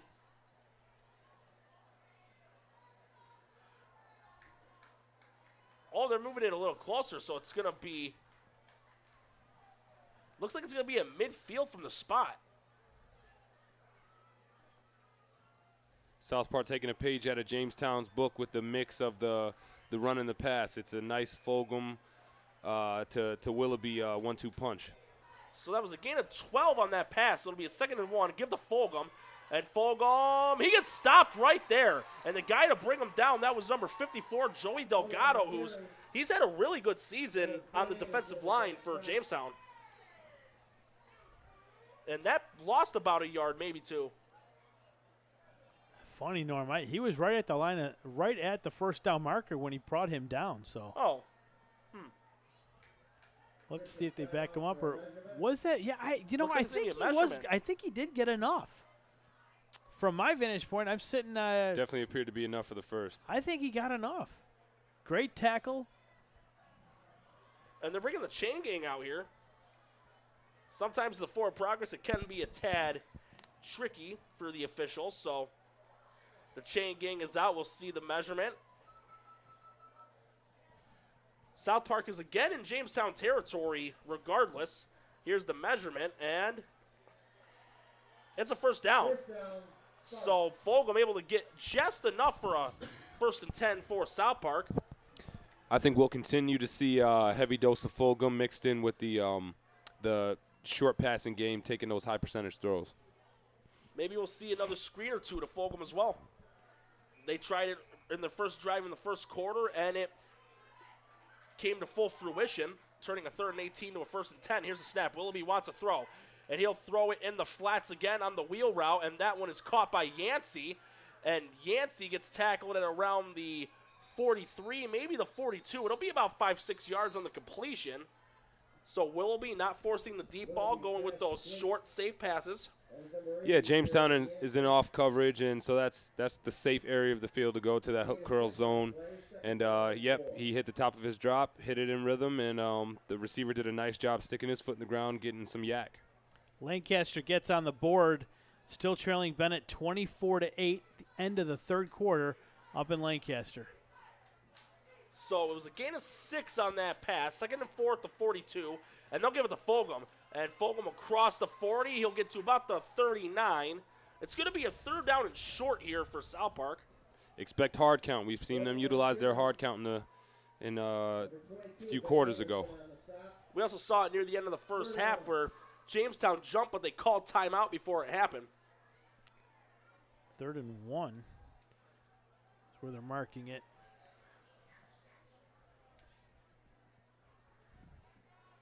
And Willoughby gets the play from Delaney. From the vantage point, looks like it's going to be 3rd down about 6 inches. Snap. It'll be a give to Fulgham. And he will get, he did get enough for the first down. I almost thought the ball was out for a moment, but gets it to about the 37. It is enough for a first down for the Sparks. So another third down conversion for South Park, and they got a shot now to fully get into the end zone and cut the deficit to single digits. No question about it. This is an important drive for the Sparks. They've shown that they can get deep into Jamestown territory. They did it early in the first quarter. Of course, turned the ball over twice, but turned the ball over with the interception once on downs. But nonetheless, this is an opportunity for the Sparks to capitalize on a nice drive here. And we got under 5 minutes left in the third. Score still 14-0 in favor of Jamestown. There's going to be 3 wides, 2 backs, and Willoughby wants to throw. And this time he's going to shoot it to the left side of the field, and that's caught! What a catch there by number 7, Amar Polk. A bit of a jump ball there, and Polk reached to the highest point, brought the ball down, and now they're inside the 15-yard line. South Park has always been known for having very athletic receivers. They could go up and catch the ball. They've been doing this for years, and it looks like they finally struck gold here with that combination. Look at how deep they are now, 1st and 9. Great job there by AP going up and high pointing the ball, Norm, as you put it. 1st and goal at the 9. Give to Fulgham. Fulgham will breaks a tackle, across the 5, gets tackled at around the 4-yard line, so gets a little more than half the yardage. It'll be a 2nd and goal at the 4.5 left in the third quarter. And South Park, this is the closest they have been to the end zone all night. And they've got a shot to put 6 on the board. And should that happen, Frank, I know you and I both know South Park's going to go for 2. They don't kick. But they got to get in the end zone first. And there's going to be a flag. That's tough. That's a tough pill to swallow if this is on South Park. We'll just have to wait and see what it is. The way the head official does it, he uses the offsides on the offense, and that's going to be on Jamestown. So that's going to be at the 2-yard line. When penalties are inside the 20-yard line, that's half the distance to the goal. So I don't think that's an automatic first down, though. It was 2nd and 4, so regardless, it'll be half the distance. It'll be at the 2-yard line. Yep. I'm expecting another handoff here to Fulgham. You'd almost like to see South Park getting, get under center and just getting in the power I formation. It'd be a lot more quick hitting as opposed to Noah being back there in the shotgun formation. Runs are a lot more slow developing. Here's a unique formation, coverage. And it's a give to Fulgham. He'll cut it over to the right side, and he gets in for a touchdown.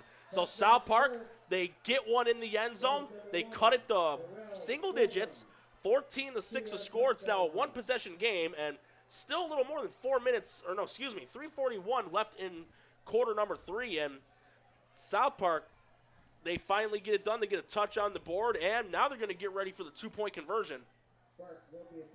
And this is the danger with Jamestown, allowing South Park to stay in the game and not really taking advantage of their possessions and putting points on the board. It's a credit to the tough brand of football that the Sparks play.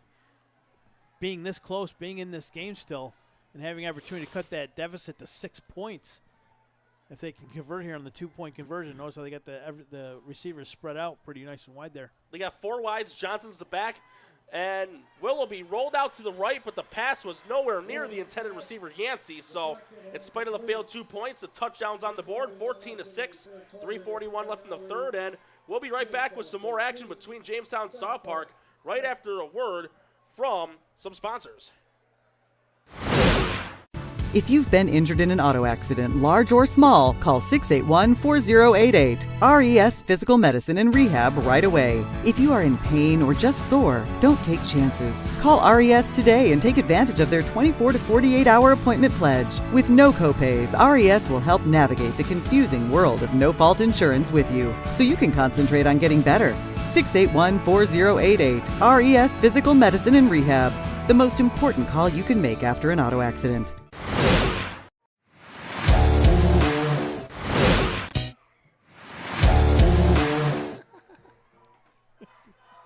And we're about to get back into action here. 3:41 left in the third quarter. Ignore the impromptu after-show credits. 14-6 to score in favor of Jamestown, and South Park kicking it off. And I wonder what Yancey's going to do here. He's definitely going to keep it out of Butera's hands. Sometimes even with a normal kickoff formation, a lot of teams will try that surprise onside kick, but we'll just have to wait and see what goes on here. You do need to get the ball back, and you do need to stop Jamestown, but here comes Yancey with the toe to leather, and he'll just squib it, and that's going to go out of bounds. It'll go out of bounds at around the 42-yard line. I believe Yancey was trying to squib that down to the middle of the field, but he had too much of a top spin to it, and it just curved off to the left, and it went out of bounds. You almost wonder why South Park would run the risk there of giving Jamestown a shorter field. Or they could have at least popped it deep to the side of Darius Freeney. He is the other returner, the other deep guy besides Butera. So we'll see where the ball's spotted. It'll be at the 47-yard line. So this is going to be great field position here for Jamestown. And that's a costly mistake there by the South Park special teams. Also, it'll be at the 48-yard line. It'll be a first down and 10 for Jamestown. And with this possession, they're already near South Park territory.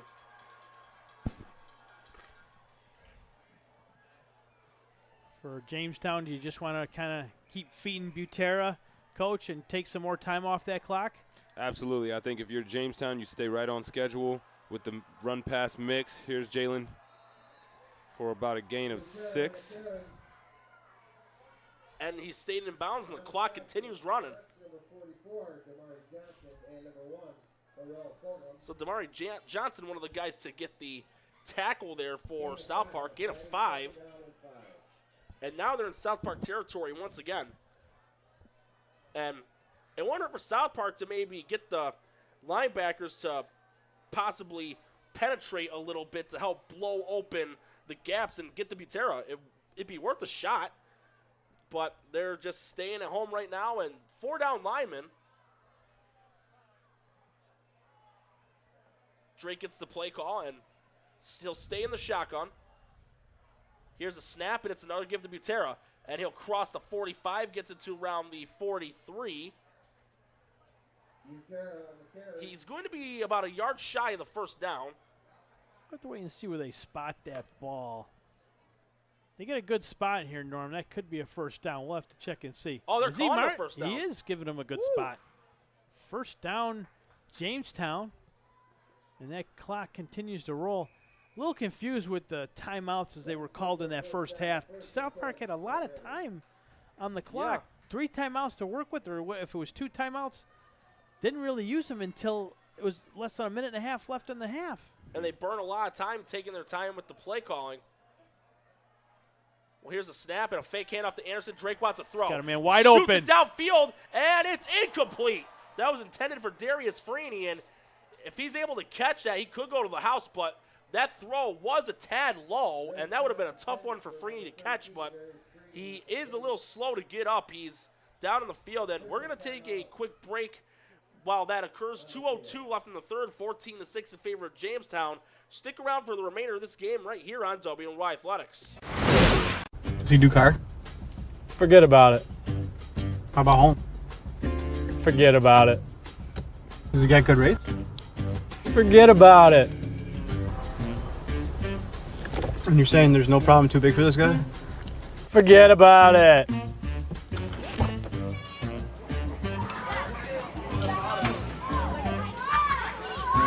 Oh, this is Johnny, the guy we've been talking about. Johnny, Paul Wolf. Mr. Wolf, it's nice to meet you. Thank you for the invite. Not a problem. It's Paul, not Mr. Wolf. Oh, sorry, Paul. Johnny, forget about it.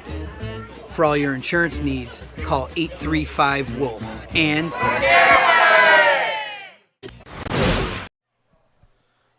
And we've got 2:02 left in the third quarter here at Strider Field.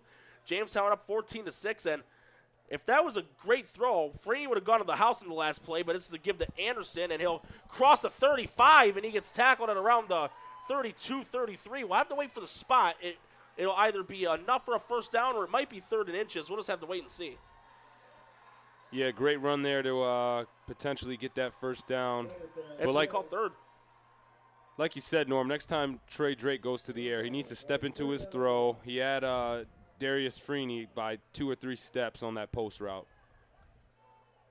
And here's the snap, and it's a give to Butera. He crossed the 30, picks up a block, knocked out of bounds at around the 25.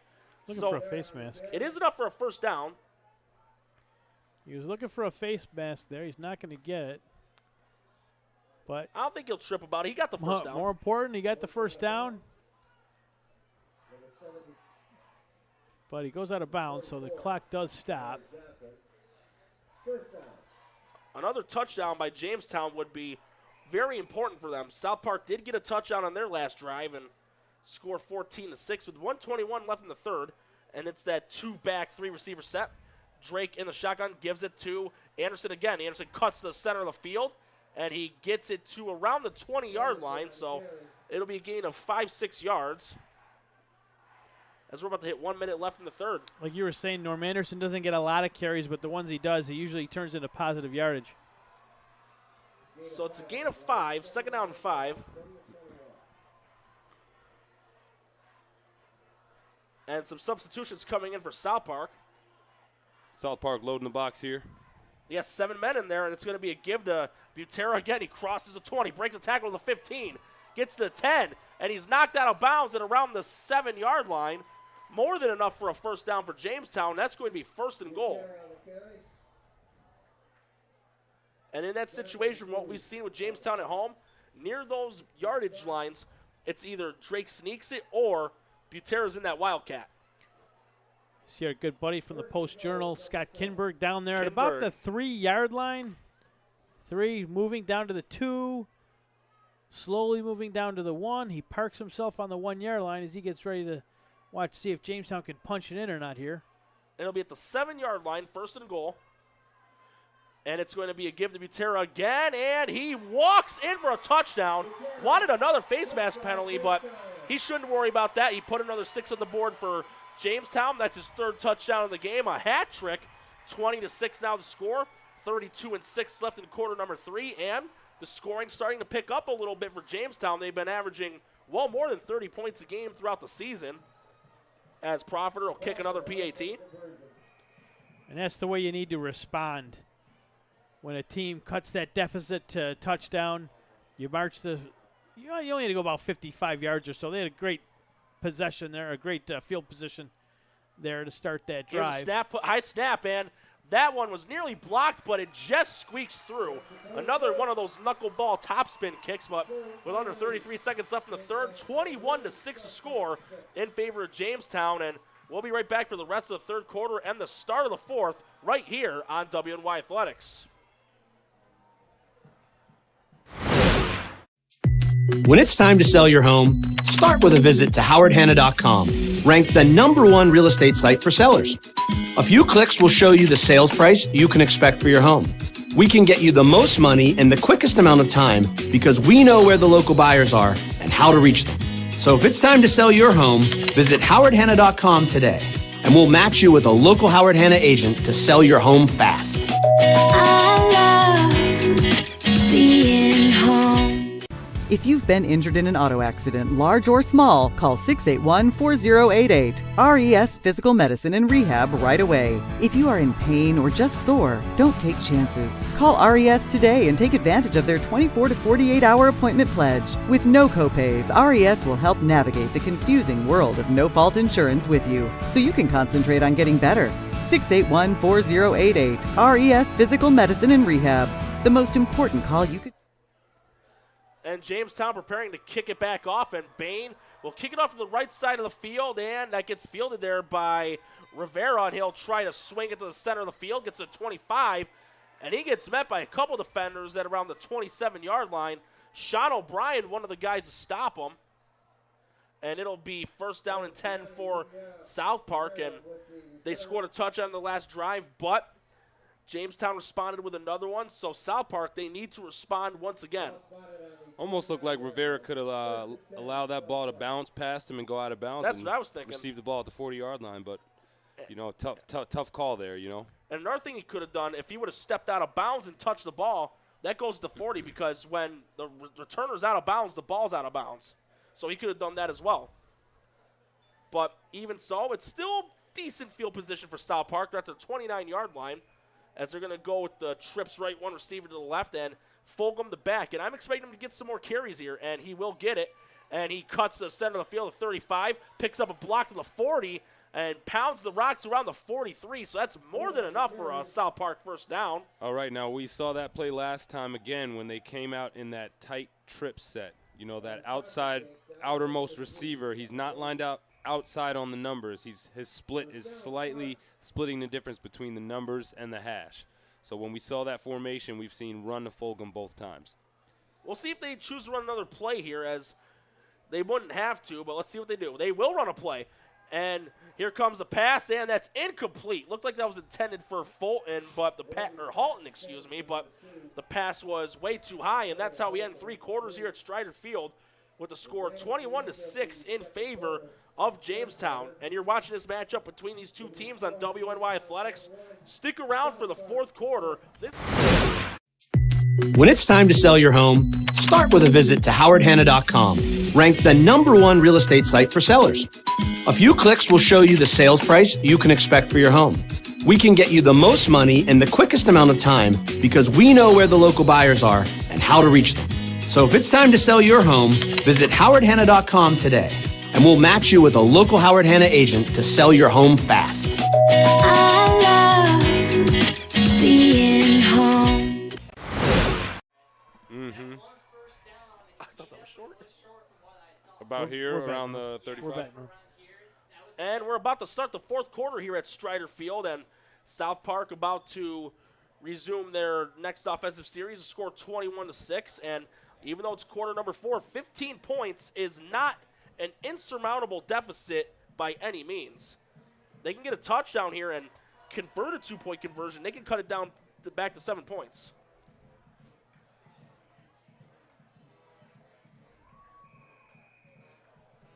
Got to feel a sense of urgency here, but again, no panic.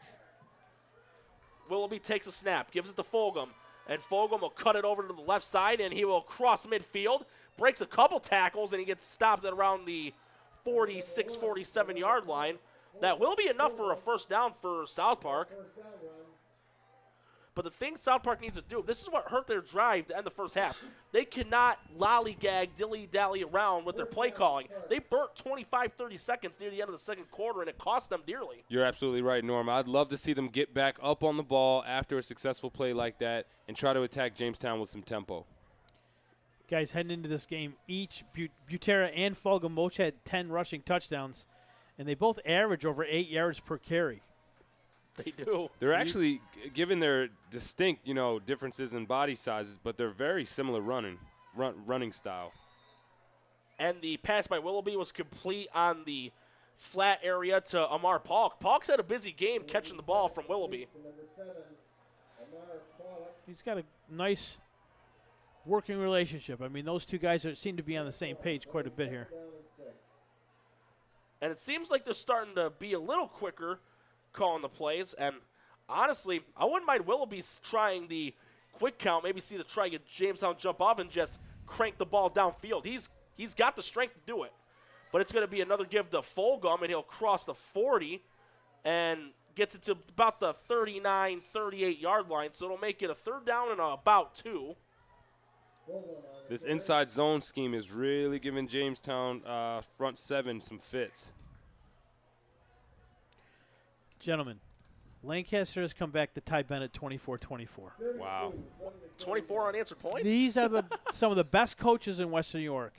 Eric Rupp and his staff. Down 24-0 at the half. They make the necessary adjustments. It's now a tie game. I don't mean to cut you off, Frank, but there's an injured player on the field for South Park, so we'll take a quick break with 11:08 left in regulation. 21-6 in favor of Jamestown, but South Park is driving. Viewers, stay tuned. When it's time to sell your home, start with a visit to howardhanna.com, ranked the #1 real estate site for sellers. A few clicks will show you the sales price you can expect for your home. We can get you the most money in the quickest amount of time because we know where the local buyers are and how to reach them. So if it's time to sell your home, visit howardhanna.com today, and we'll match you with a local Howard Hanna agent to sell your home fast. I love being home. And we're about to resume action here at Strider Field as Willoughby wants to throw again. That one is caught again by Polk, and he'll be tackled at around the 36-35. It is enough for a first down, and I believe there's a flag. Yes, there is a late flag on the play. I'm wondering, though, if it's going to be a late hit on Jamestown. South Park cannot afford a penalty right here. That would be very costly. They have shot themselves in the foot with that, and I'm wondering, though, if it might be on Jamestown. If that's the case, that's going to be 15 yards tacked on, and they're going to be even closer to scoring another touchdown. Definitely be in field goal range at that point. Face mask on Jamestown, so that's going to be I believe that's a 15-yard penalty in high school football. It is an automatic first down regardless, even though the completion resulted in one. So it'll be yardage tacked on after the completion.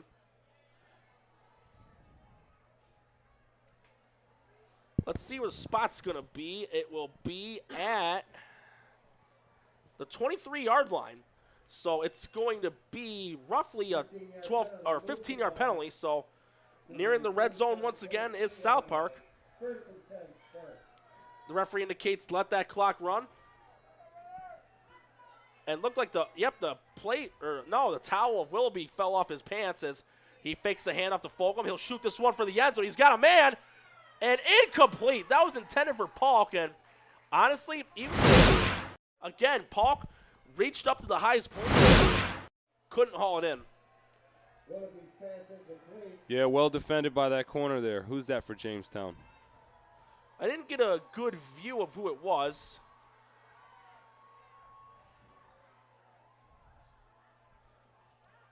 I'm wondering if it was maybe Melendez. It's not Sincere Green. He was covering on the opposite end.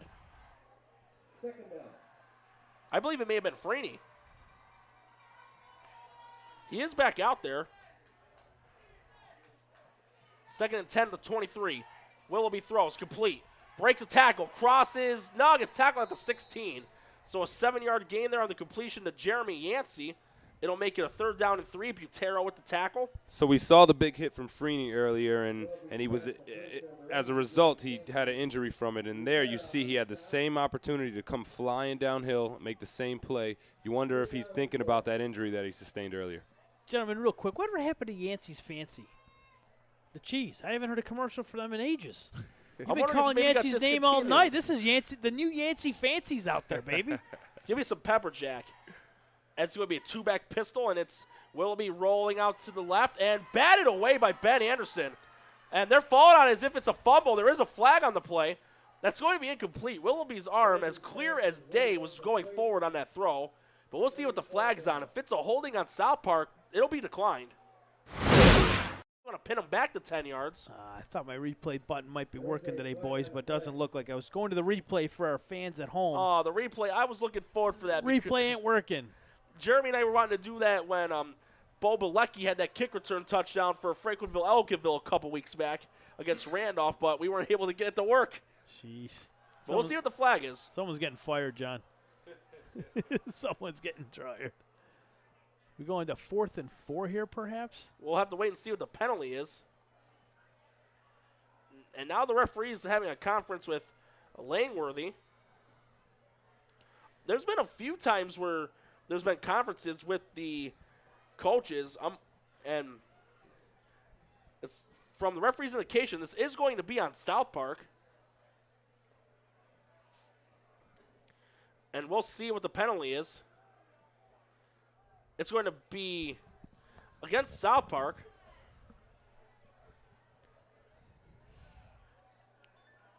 So our it's going to be 12 men on the field against South Park. Wow. Referees for tonight's game are Russell Bonifiglio. He's the referee. Umpire Keith Fish. Linesmen are Todd Gugino Sr.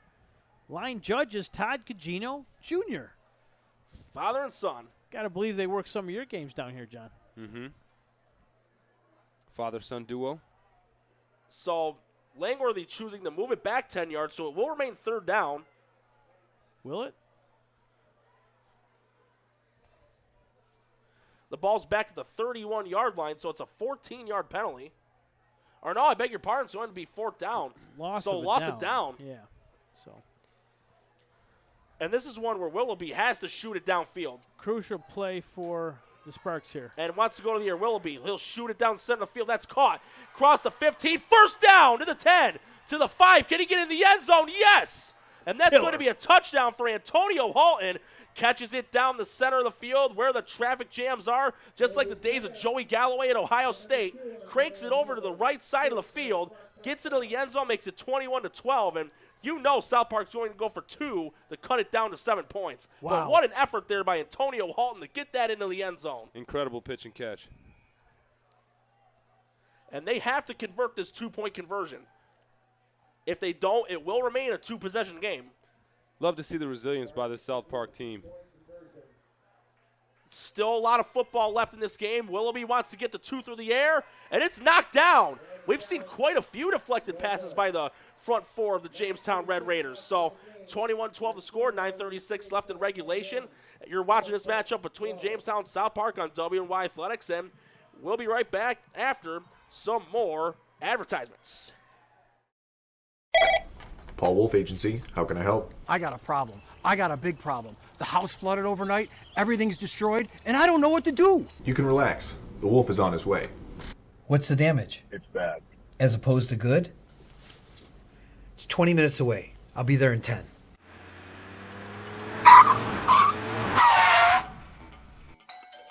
You're Teddy? Yes, sir. I'm Paul Wolf.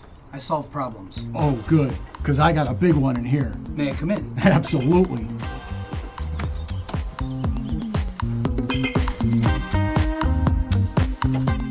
Mr. Wolf, can I get you a cup of coffee?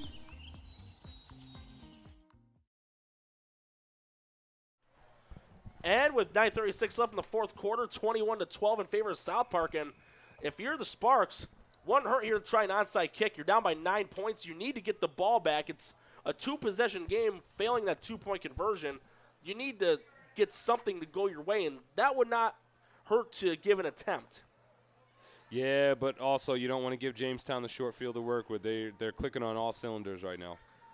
Well, here comes the boot by Yancey, and he'll just squib it down the middle of the field, and Butero's got it at the 19, and he'll strut to the 30, to the 35, and nearly broke a couple of tackles, but gets tackled at the 35, and the guy to bring him down, that was Dreyon Johnson, who's been pretty busy on the special teams for South Park, so they choose not to try any tricks. Down by 9 points, and with that kickoff going to Jamestown, the Sparks, they need to get a stop here defensively. If they don't, this game could be over. Bennett took a 32-24 lead on Lancaster with just about 5.5 minutes left to go in the fourth quarter. And Jamestown going with that same offensive formation as they have the entire second half, and that snapped right nearly went in the hands of Butera as he'll cross the 40 and gets knocked out of bounds to the 44, and that snap to Drake that nearly went into Butera's hands right there. Almost fumbled. But able to get some good yardage out of it. It'll make it a second down, and no, they're rolling it a first down. And South Park sent some pressure there on that first down. If it's at the 44, the spot was 2 at yards shy. So the marker guy was calling it at first, but he gets corrected, so it's a gain of 8 yards. It'll be second down 2 at the 44. And if you're Jamestown, I'd say burn about 5-6 minutes of clock here. But here's a give to Ben Anderson. Anderson gets to the 45, crosses midfield, tackle at the 44. So more than enough for a first down. That's a gain of 12. Give a shout out again to the birthday boy, Jeremy Becker, watching our broadcast tonight down in Florida. He said John Kinder is doing an excellent job, and you're hired. Thanks, He's Jeremy. got a Happy coach, birthday, Jay. man.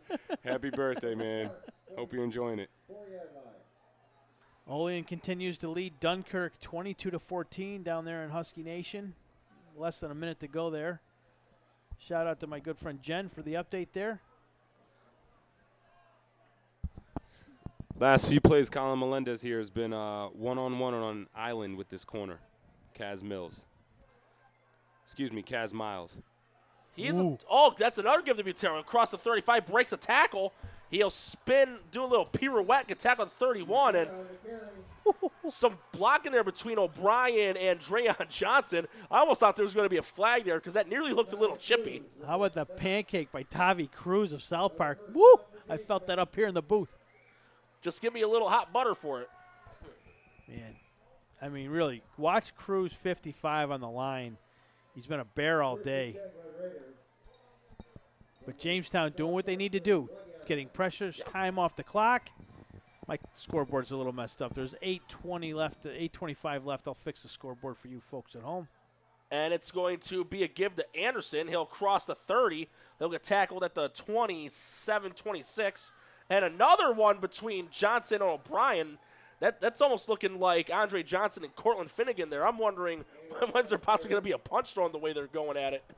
Someone on this Red Raider offense, though, needs to grab him up because they cannot afford a penalty right here. They got to stay disciplined. Both teams have to stay disciplined because if South Park gives up a penalty, that puts Jamestown not only in the red zone but in a possible goal-to-go situation. Oh, and South Park nearly jumped off again. Drake nearly pulled it off, but you got shouldn't be in a hurry. You got one-on-one down here on the left side of the field. I wonder if they'll go a post route over the top. Looks like cover 0. Well, Melendez is one of the tallest guys on Jamestown's team. Here's the give to Butera again. He'll cross the 30, get tackled at the 25. Should be tackled at the 20. First. I beg your pardon. It was a gain of 7 yards, and it will be enough for a first down. And now they're, once again, they're nearing another touchdown here. And South Park, they've got their backs against the wall. They need to get a stop. But Jamestown should be in no hurry to call another play. Butera and Anderson the backs. 2 wides. They're both one-on-one coverage. South Park comes out in same defense. And it's another give to Butera. He'll get it to about the 16-yard line. So it'll be a gain of about 4 yards.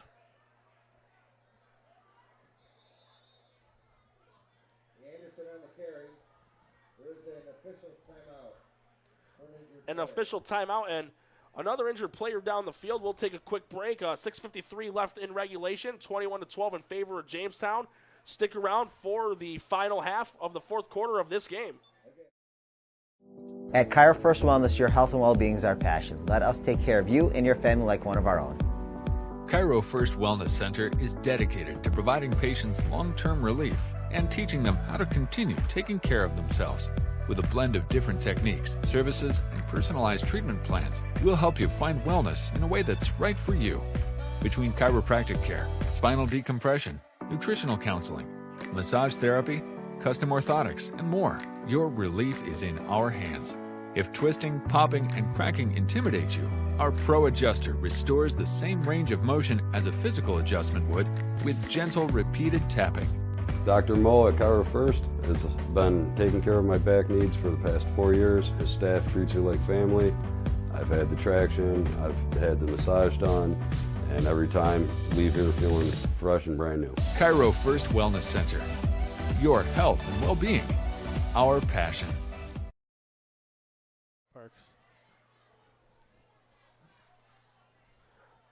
6:53 left in regulation. Jamestown up 21-12 over South Park. And while we wait for both offense and defense to get back on the field, here's the remaining schedule of the regular season for Jamestown. On October 8th at 7 p.m., they'll be on the road against the Hamburg Bulldogs, and then they will host Williamsville East at home on October 15th. And then their final game of the regular season, that will be on October 21st, and that will be against Amherst Central on the road. And that's how it will be. Game. Thursday night prime time. But Jamestown's offense back out onto the field. South Park with 4 down linemen. Drake takes a snap, gives it to Butera. He'll cut it over to the right side, gets to the 10. He gets to the 5, and we have a flag on the play. It's holding. It's coming back. The direction it is in the vicinity of holding. So a holding on Jamestown, that would be a big break for South Park. And if they can get a stop on a 2nd and 16, make it a 3rd and long, that could be good for them. Norm, looking at South Park's remaining schedule after tonight, they travel to Frontier next Friday night, 7 p.m., and then they're home to close out the season, Hamburg and then Lockport. But these next 3 weeks are crucial for South Park at 2-2 in the league. And if Jamestown hangs out here, They fall to 2-3, and Frontier is no joke. They've been tough all year, although I hear they're losing in Amherst right now, and they were just stopped at 4th and goal. Amherst hasn't won all year, and they're leading Frontier late in that one. And then we know how good Hamburg's been this year, so this is a big, big game for South Park. They're hanging in there, but they've got a little ways to go, 6:25 left to go. This would be a nice win for them if South Park can come back and win, because the next two games aren't much easier. Yeah, and speaking of Frontier, they almost pulled off a victory the last Jamestown home game. They came up short, though, 20-14. So it's going to be a 12-yard penalty. It'll be a second down and 18 at the 28. And if you can force an incomplete pass or hold Butera or Anderson to minimal yardage, you got yourself in a good position defensively on a 3rd and long. 4 wides, 1 back. Defensive shift by South Park. Got to protect here. Got to protect up front. They do got a cover 3 set up for South Park. They do got the 3 backers, the 7 guys in the box. But if you're Jamestown, hand it off and burn some more clock. Under 6 minutes left in the game, and this will be a give. And stopped right away, and that's what South Park needed. They hold, looks like it was Radon Wright, number 18, and yes, it was. They held him to maybe 1 yard on that carry. That makes it a 3rd down and long, and now South Park has a shot to force a 4th down here, and if should Jamestown go for it on the 4th, turn it over on downs, they have a shot to cut the deficit down even further, but they got to have the stop first. It'll be a 3rd and 16, a 2-yard gain there by Wright. And I like what Coach Langworthy's doing, taking the time, milking the clock. You got a 9-point lead, no need to rush on the play call. 2-back set, 2 wides. Here's a snap, and it's another give. This one's to Anderson. Anderson will cross the 25 to the 20, gets to the 15, down at the 13-yard line, but that's going to make it a 4th down and about 3.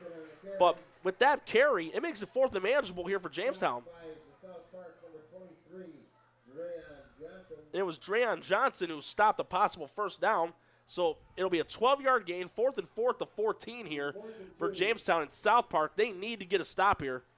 And with the amount of time left on the clock, if Jamestown gets another touchdown, that could be the dagger, the exclamation point, any cliche that you can think of. I mean, South Park needs 2 more possessions, right? They do. Even if they stop them here, they need 2 possessions. So without a doubt, play of the game right here for Jamestown. Can they draw them off sides, Norm? That's what they might be trying to do.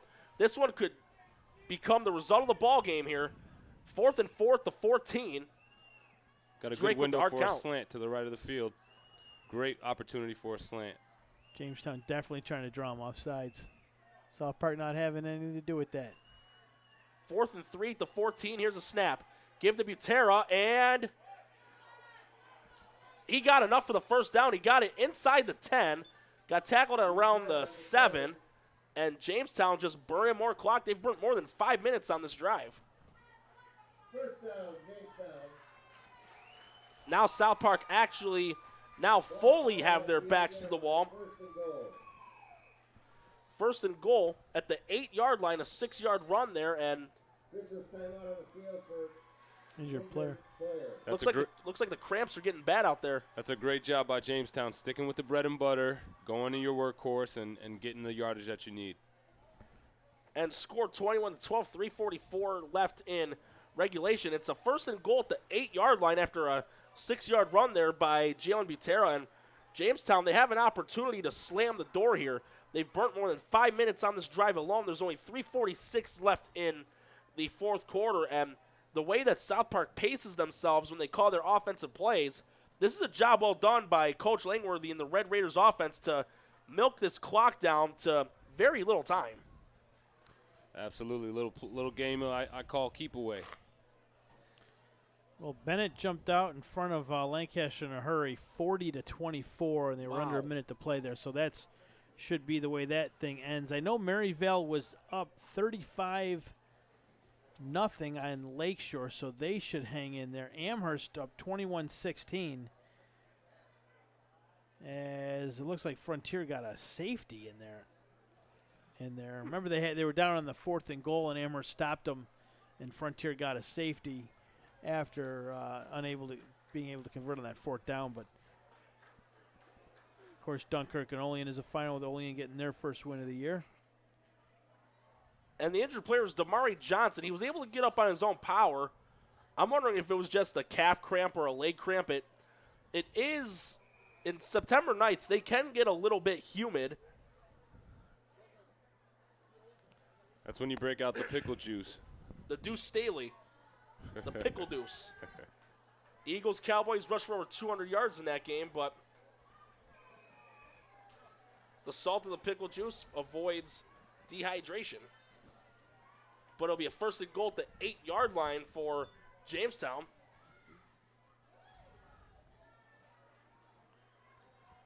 And the clock's still running. 3.5 minutes left in regulation and counting.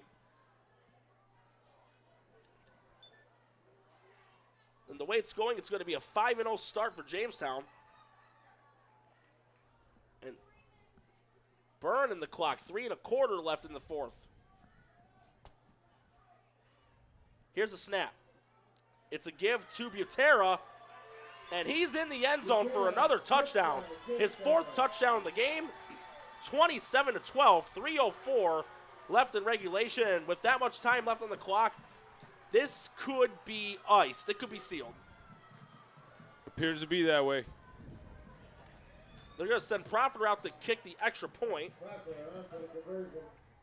South Park has been bull rushing, though, on these extra points, and they've nearly gotten a couple of blocks.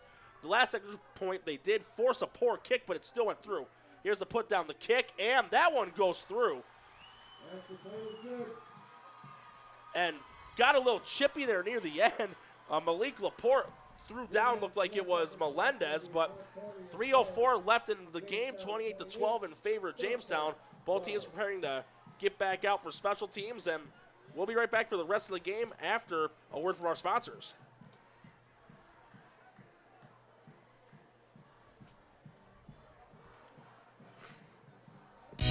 When you're ready to buy a home, start your search at howardhanna.com. You'll be the first to see new listings, find similar properties, and connect with a local Howard Hanna agent. Get started today at howardhanna.com. You're back, Norm. And we're about to resume action here. 28-12 in favor of Jamestown with 3:04 left in regulation. And if you're Jamestown, just keep it simple. Even though South Park has all 3 timeouts, this is what defenses do when they've got a good lead. And with that amount of time, with offenses being urgent, keep the center of the field open, but cover the sidelines. Little cover 6, man up 3 deep, something like that. Sure. The conservative route. It's going to be Caleb Bain kicking it off for Jamestown. In the first game of the season, he had an inadvertent onside kick that he recovered himself against Orchard Park. The game Tom Prince and I called back in week 1. And this will just be a simple squib kick. And it gets fielded by number 33, Brandon Simmons. And Simmons will cross it over to the left side of the field. Gets past the 45, gets tackled around the 47. So a good return there by Brandon Simmons, a running back, defensive back combo. And South Park will have a 1st and 10, 2:55 left in regulation. And now you have to definitely hit the urgency button, go red alert, code red here. And you can't take your time calling the plays either. You got to be in a hurry.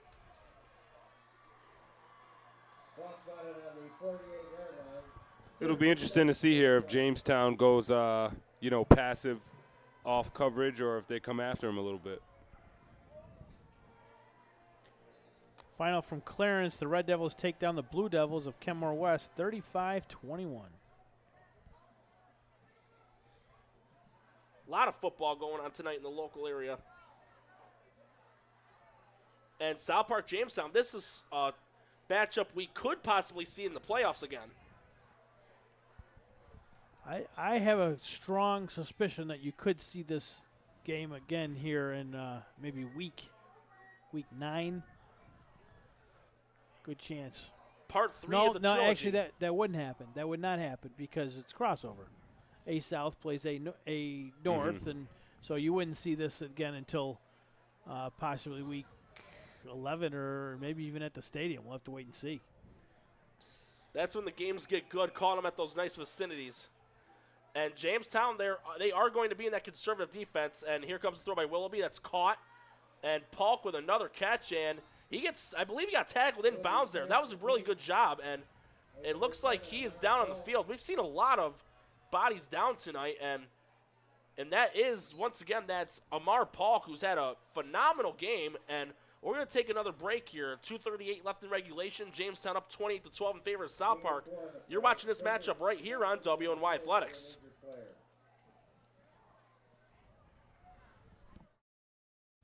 Call 835-WOLF. Remember, you calling the Wolf, that's all you had to say. Call today. When you're And South Park getting back out onto the field offensively. And we want to take some time to thank our sponsors tonight: Chiefs Barbershop in Kenmore, Tonawanda, Ad Pro Sports, Logistics Plus of Buffalo, RES Physical Medicine Rehab, the Trench Trophy, Paul Wolf Agency, Cairo First Wellness Center, G&G Fitness, Howard Hanna, and Immediate Care. And Willoughby takes a snap, looks to throw, he'll shoot down the center of the field, incomplete. That was intended for Giovanni Rivera. It'll make it a 3rd and 6 at the 48-yard line. 2.5 minutes left in regulation.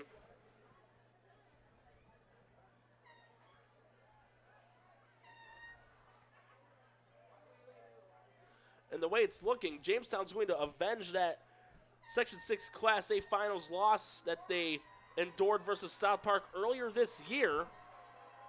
And the fans of Jamestown are starting to get into it. It is a packed house here on the Jamestown end, as Willoughby a throw, and that is caught by Antonio Halton, who has that touchdown reception from Willoughby. The ball being about the 43-42. You could get a measurement here. I don't think that's a clear-cut first down. It'll be a 4th and a yard from what's being indicated.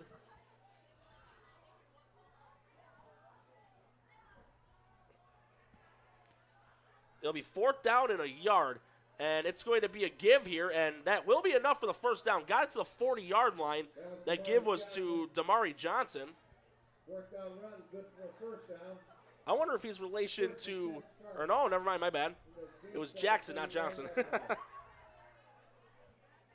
But it is enough for a first down. Needed 1 yard, got 2. It'll be 1st and 10 at the 40-yard line. Here's the snap, and Willoughby wants to go back to the air again. And a throw to the center of the field that's caught to the 35-yard line. And once again, that's Halton. Halton and Amar Polk, they've been very busy catching passes from Willoughby tonight. And the clock's still running. And what's South Park doing, though? They're kind of taking their time here a little bit, and they do have all 3 timeouts remaining. 90 seconds left in the game, 2nd and 4th with a 6-yard completion. I want to give a shout-out to my old buddy Johnny Swabik of CSP watching this game from Colorado.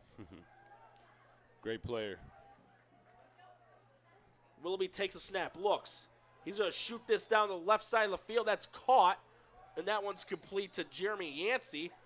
But once again, center of the field open, but the sideline's covered.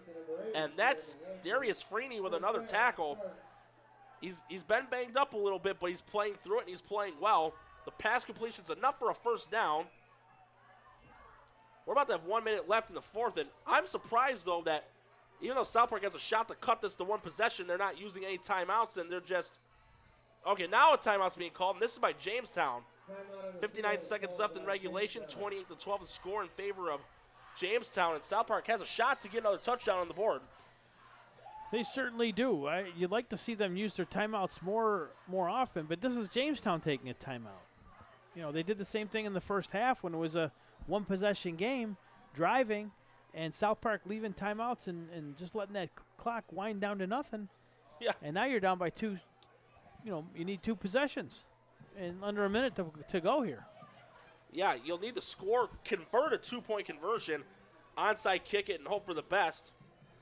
And if they were able to recover the onside kick, and even though whether it's high school, college, or pro ball, if it gets recovered, that's a blue moon. I will tell you, though, Norm, this game is not going to define South Park's season. Oh, no, I mean, they're just a tough team. They are are. a tough out. You got a young quarterback, up and coming, starting to see what it takes to win in this league. He's playing in a very tough environment in Strider Field. John, you've worked with this young man. He's a brilliant kid, very smart, picked up the offense. And he's looked good today. He really has looked good tonight. And a lot of people don't know. Noah's actually a Canisius transfer, so he was attending Canisius High School at first. And that throw, that was deflected. That was deflected by Julian McGaughey. It's going to make it a second down. Another player down, but we'll getting stay back up. here. He's back up. Okay. So it's going to be second down, 10 to 25. And honestly, second down, it'd be worth a shot to try and shoot that one for the end zone. Well, you really don't have a lot of options right You now have no at this choice. point. Can't rub the genie lamp and go, hey, I wish for another first down. Yeah, I mean, Yancey's doubled up here. I mean, he's got tight coverage there, but no, we haven't seen Fulgham's name called in a while, and he's been arguably the best player on the field today. Well, Yancey, Next to he's on Butera. one-on-one coverage. And there's two safeties. They're in that prevent defense. Here's the throw. And that one's caught across the 15 and gets nailed at around the 11-yard line.